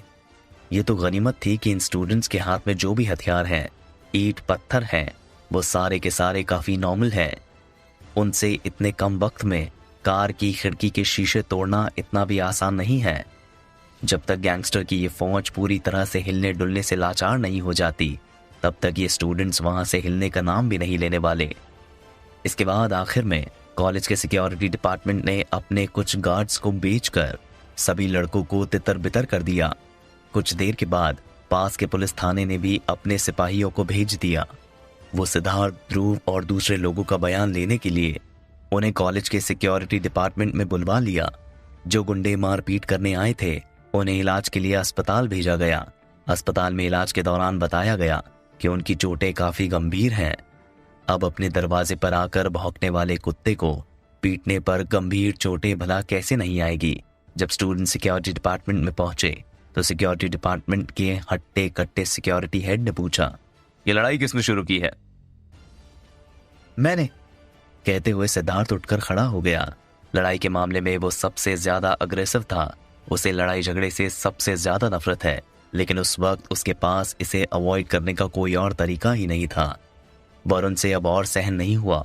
उसने भी अपनी आस्तीन ऊपर चढ़ाई और कहा, यह सब मैंने किया है, इसका उससे कोई लेना देना नहीं है, ये तो उसे जानता भी नहीं है। फिर वरुण ने यह कहते हुए कि ये लड़ाई मैंने शुरू की है, उन्हें बताया कि किस तरह से उन गुंडों ने उसकी गर्लफ्रेंड को मारा, डराया और धमकाया। मैंने सुना है कि आप लोग गुंडों के साथ लड़ रहे थे। क्या आप लोग जानते हैं कि इसकी वजह से आप लोगों की स्टडीज पर क्या असर पड़ेगा? आप लोगों ने इस बात पर कोई ध्यान क्यों नहीं दिया? आप जानते हैं ना कि यह कॉलेज है, कोई नाइट क्लब नहीं। ध्रुव ने कहा, सर हमारे पास कोई और रास्ता नहीं था। पहले उन्होंने हमारे कॉलेज के एक स्टूडेंट को पीटा, फिर उन गुंडों ने कहा कि वो हमारे कॉलेज स्टूडेंट्स को जान से मारना चाहते हैं।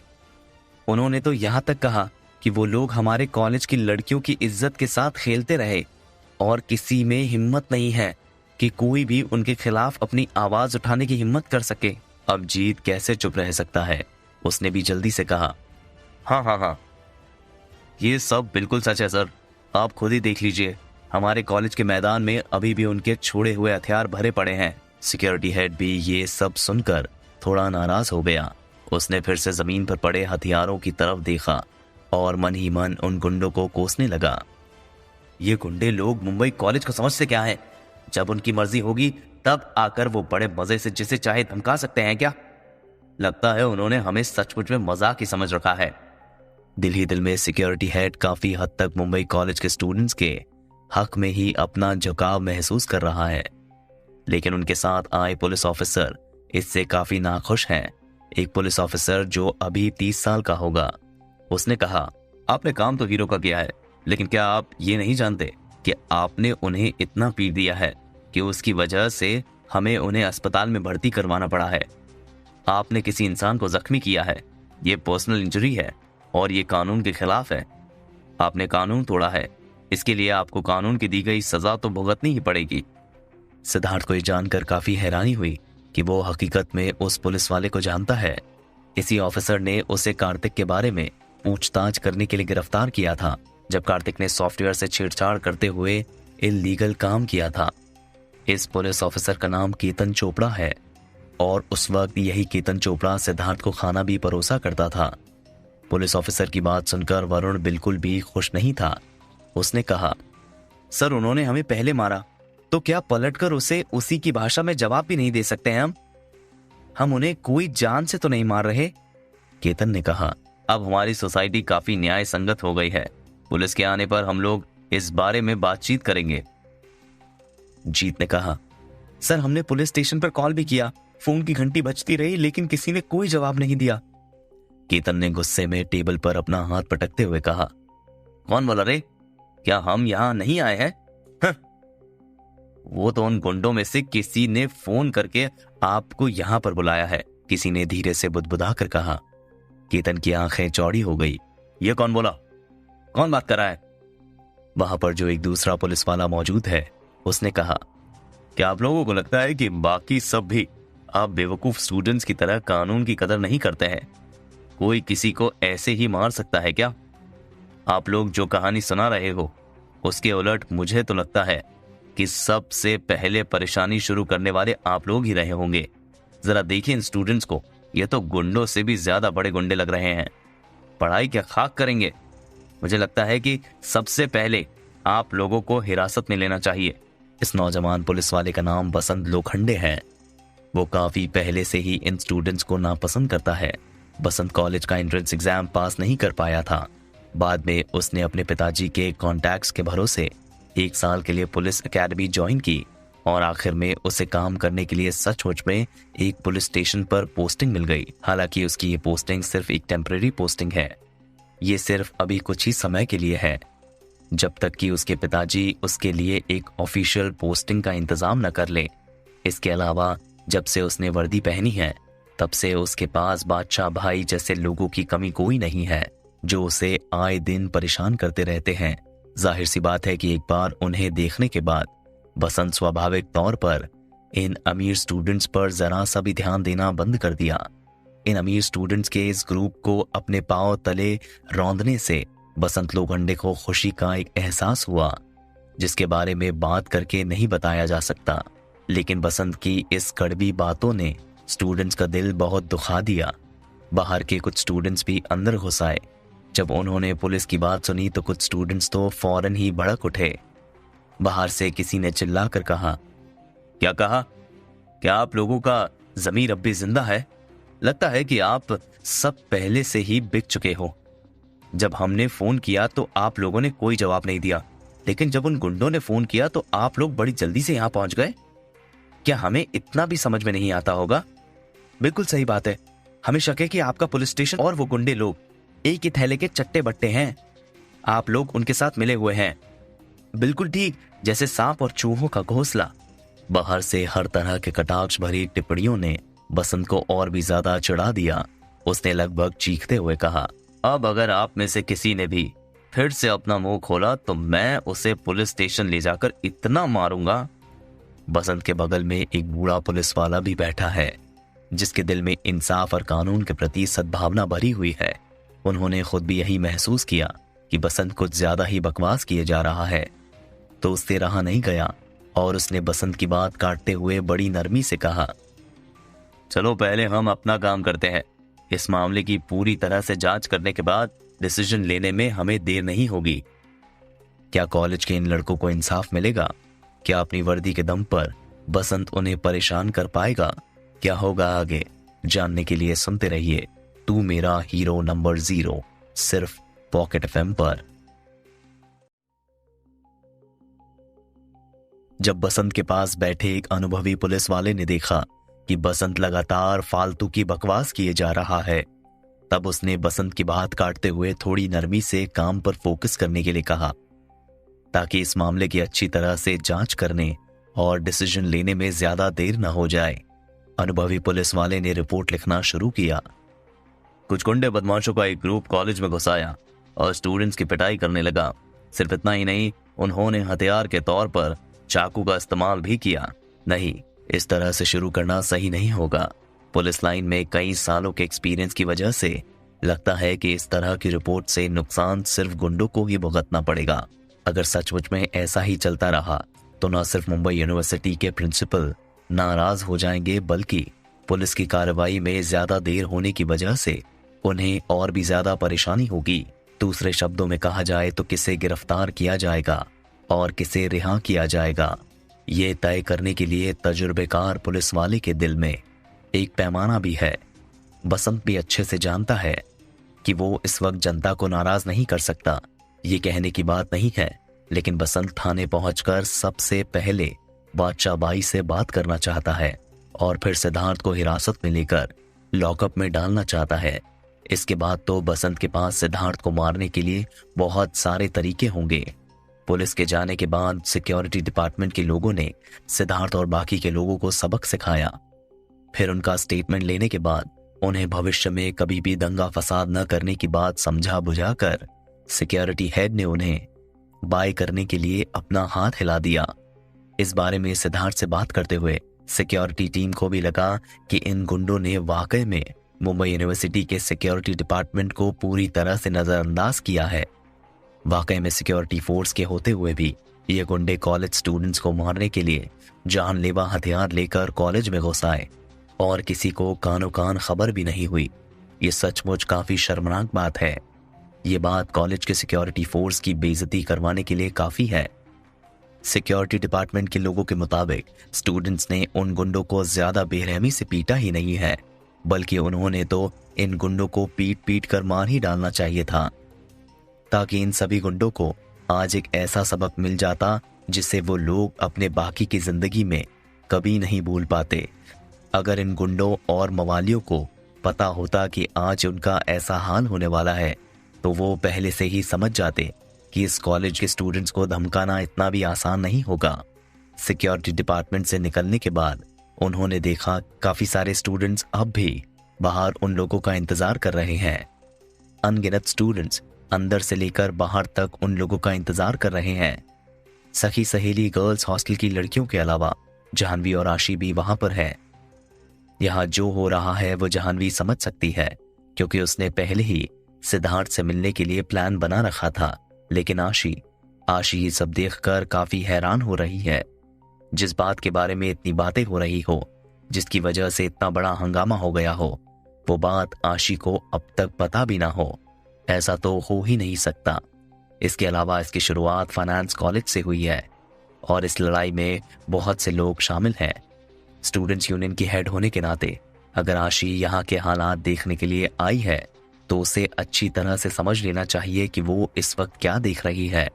सिद्धार्थ को बाहर आते देख ध्रुव की गर्लफ्रेंड विनी उन लोगों को चिढ़ाने से खुद को रोक नहीं पाई और बोल पड़ी, हे देखो देखो देखो, हमारा हीरो बाहर आ गया, यहाँ पर हम सब उसका वेलकम करते हैं।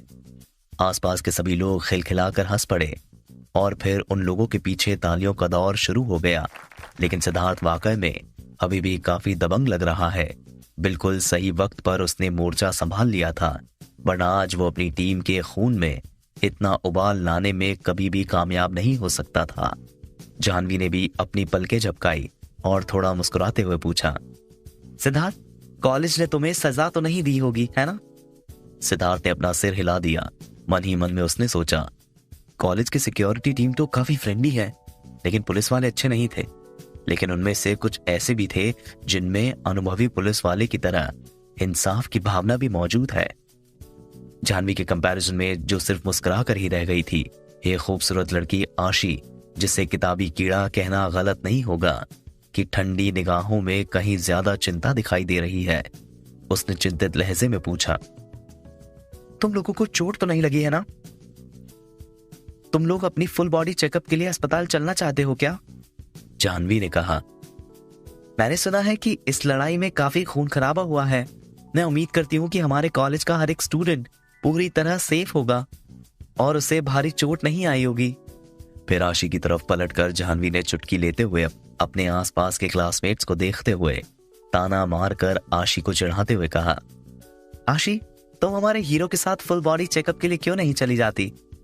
जाह्नवी की बात सुनकर आशी का सुंदर चेहरा थोड़ा सा लाल पड़ गया और वो झेप गई, लेकिन फिर वो जल्दी ही नॉर्मल भी हो गई। उसने जैसे ही सिद्धार्थ की तरफ देखा तो सिद्धार्थ ने अपना सिर हिलाते हुए कहा, मैं ठीक हूं। इसके बाद आशी ने फिर से और कुछ नहीं कहा, बल्कि वो फाइनेंस कॉलेज के दूसरे स्टूडेंट से बातचीत करके उनका हाल चाल जानने और उन्हें दिलासा देने में लग गई। वो लोगों को ये बताना चाहती है कि स्टूडेंट्स काउंसिल का हिस्सा होने के नाते वो सिर्फ सिद्धार्थ के साथ ही अलग तरह का बिहेव नहीं कर रही है, बल्कि वो बाकी सभी स्टूडेंट्स के साथ भी वैसा ही बिहेव कर रही है जैसा वो सिद्धार्थ के साथ करना चाहती है। आशी को इतने प्यार से बातचीत करते हुए, अपना हाल चाल पूछते हुए और सबको पर्सनली समझाते हुए देखकर वो लड़के जिन्हें कभी भी किसी लड़की से इस तरह के प्यार और मुस्कुराहट भरी बातें सुनने को नहीं मिली थी, या वो लड़के जिन्हें कभी भी इस तरह प्यार से हाल चाल पूछकर उनके दुख दर्द में मरहम लगाकर उन्हें आराम नहीं पहुंचाया था, वो इमोशनल हो गए और आशी को लेकर थैंकफुल होकर वो खुद को भी एक्सप्रेस करने से रोक ना सके और उनकी आंखों से आंसू छलक आए। करीब करीब सभी स्टूडेंट्स अभी भी इसी बारे में बातचीत कर रहे हैं कि किस तरह से उन्होंने अपनी जान जोखिम में डालकर गुंडों के साथ दो दो हाथ किए। रात काफी गहराने लगी है, इसीलिए एक एक करके सभी स्टूडेंट्स एक दूसरे को बाय करके वहां से चले गए। इतना सब कुछ होने के बाद जाह्नवी इस वक्त सिद्धार्थ से अपने म्यूजिक के बारे में कोई भी सवाल नहीं पूछना चाहती थी, इसीलिए वो अकेले ही अपने कॉलेज के हॉस्टल वापस चली गई। जाह्नवी जब अपने हॉस्टल रूम में पहुंची तो उसने देखा कि अंदर बहुत रौनक है। असलियत में पड़ोस के मुंबई कॉलेज ऑफ फाइनेंस में हुई इस ग्रुप फाइट के बारे में अंदर ही गर्मा गर्म चर्चा हो रही है। एक फेमस कॉलेज की एक अच्छी लड़की होने के नाते जाह्नवी ने हमेशा हॉस्टल के नियम और कानून को फॉलो किया है। जाह्नवी इस वक्त सोच रही है, भले ही उन दोनों ग्रुप के बीच की लड़ाई की वजह कोई धोखेबाजी या बेवफाई रही होगी, लेकिन फिर भी उसके लिए इस तरह से इतने बड़े पैमाने पर गैंग फाइट करने का क्या तुक बनता है। मामला चाहे जो भी हो, लेकिन सिद्धार्थ को कभी भी कानून तोड़ने की हिम्मत नहीं करनी चाहिए। हॉस्टल में रहने वाली ओबीडियंट लड़कियां एक दूसरे से यही बात कर रही है कि जब जीनियस टावर के बॉयज हॉस्टल में रहने वाले सीधे साधे ओबीडियंट लड़के भड़क उठे, तब उनके दिलों में सच्चाई और सपने और अपने खिलाफ हो रहे मारपीट को लेकर इंसाफ का बहाव था, जिसने उन लड़कियों के दिल को पिघला कर रख दिया। इस वक्त तो लड़कियां भी काफी जोश और बहादुरी से भरी हुई लग रही है। जाह्नवी भी ये सोचकर काफी हैरान है कि ये लड़ाई इतनी तेजी से कैसे फैल गई। इसने ना सिर्फ अड़ोस पड़ोस के अकेडमी, ना सिर्फ कॉलेज एरिया, बल्कि मुंबई के पूरे यूनिवर्सिटी टाउन में जोरदार हड़कंप मचा दिया था। और इसमें इतने सारे स्टूडेंट्स लड़ाई में शामिल भी हो गए। हर कॉलेज के वेब पेज पर काफी लंबे वक्त से इस लड़ाई की ढेर सारी तस्वीरें भरी पड़ी हैं। काफी सारी भयानक तस्वीरें और भयंकर दृश्य वाले वीडियोस भी हैं। उन तस्वीरों में से एक सबसे आकर्षक तस्वीर है। जाहिर है उस तस्वीर में सिद्धार्थ नजर आ रहा है। उस तस्वीर में सिद्धार्थ के बुलाने के जवाब में कुछ नामचीन लोग भी इकट्ठा हुए थे। हालांकि अभी भी उस तस्वीर में सिद्धार्थ बहुत साफ साफ दिखाई नहीं दे रहा है, लेकिन फिर भी सिद्धार्थ अपना हाथ हवा में लहराते हुए और चिल्लाते हुए दिखाई दे रहा है, जिससे साफ साफ ये पता चलता है कि उन गुंडों की फौज से लड़ने वाला पहला लड़का सिद्धार्थ ही है। इस तरह के इंसान की लड़ाई और बहादुरी से भरपूर लड़का हर लड़की के सपनों में बसा वो सफेद घोड़े पर सवार राजकुमार की तस्वीर के बहुत करीब था। आखिर में ये लड़ाई स्टूडेंट्स और गुंडों के बीच की घमासान लड़ाई में बदल गई और इस लड़ाई में इतना खून खराबा हुआ, ये लड़ाई इतनी जबरदस्त हुई कि ये मुंबई के अलग अलग कॉलेजों के इतिहास की किताबों में दर्ज होने के लिए काफी है। हॉस्टल रूम में अदिति, गुनगुन और मंदिरा नाम की एक दूसरी लड़की कंप्यूटर के सामने बैठकर कॉलेज कैंपस की वेबसाइट पर पोस्ट की हुई वीडियोस देख रही है। बीच बीच में उस लड़की को चहककर चिल्लाते हुए और बहुत सुंदर, वाह वाह ये हुई ना बात, मजा आ गया वगैरह वगैरह कहते हुए भी सुना जा सकता है। अरे मुझे ऐसा क्यों लगता है कि ये लड़का जाह्नवी के हाई स्कूल वाले क्लासमेट की तरह लग रहा है। गुनगुन की नजरें अभी भी काफी पैनी है। हालांकि वो दृश्य बहुत साफ दिखाई नहीं दे रहा है, लेकिन फिर भी उसे पहली नजर में ही शक हो गया। अदिति ने भी ये महसूस किया कि वो लड़का कुछ जाना पहचाना सा लग रहा है। उसने अपना सिर जाह्नवी की तरफ घुमाया और अपने आप को पूछने से रोक नहीं पाई, जानू देखना, क्या ये तेरे हाई स्कूल के क्लासमेट की तरह नहीं लग रहा? क्या ये लड़का सिद्धार्थ ही है? वही है ना? जाह्नवी ने अपना सिर हिलाकर धीरे से कह दिया, मुझे नहीं पता। उसने तो तस्वीरों की तरफ देखा भी नहीं, क्योंकि वो जानती है कि अगर इस तस्वीर को देखकर अदिति और गुनगुन को शक हो रहा है तो फिर ये सिद्धार्थ ही होना चाहिए। इस वक्त जाह्नवी खिड़की के सामने बैठी आईने में खुद को घूरते हुए कुछ सोच रही है। उसके दिमाग में न जाने कितने ही ख्याल उमड़ घुमड़ कर रहे हैं। सेमेस्टर की शुरुआत से पहले ही जाह्नवी ने भी अपना घमंड छोड़ दिया और आशी के साथ उठने बैठने और घूमने फिरने लगी। असलियत में बिना मिले ही सिद्धार्थ के बारे में जानकारी हासिल करने के लिए जाह्नवी के पास उसके अपने तरीके हैं। जाह्नवी ये तो नहीं जानती है कि ये सब कहां और कैसे शुरू हुआ, लेकिन उसे लगता है कि अब किसी और लड़के के कंपैरिजन में उसका ज्यादा ध्यान सिद्धार्थ पर ही रहने लगा है। अगर वाकई में इस बात का पता लगाना हो तो जाह्नवी को लगता है कि शायद ये सब उसी वक्त से शुरू हुआ होगा जब सिद्धार्थ सिद्धू बना। आखिर जाह्नवी की बेचैनी की वजह क्या है? वो सिद्धार्थ के बारे में अब और क्या जानना चाहती है? कहीं जाह्नवी को सिद्धार्थ से प्यार तो नहीं हो गया है? क्या होगा आगे जानने के लिए सुनते रहिए तू मेरा हीरो नंबर 0, सिर्फ पॉकेट एफएम पर।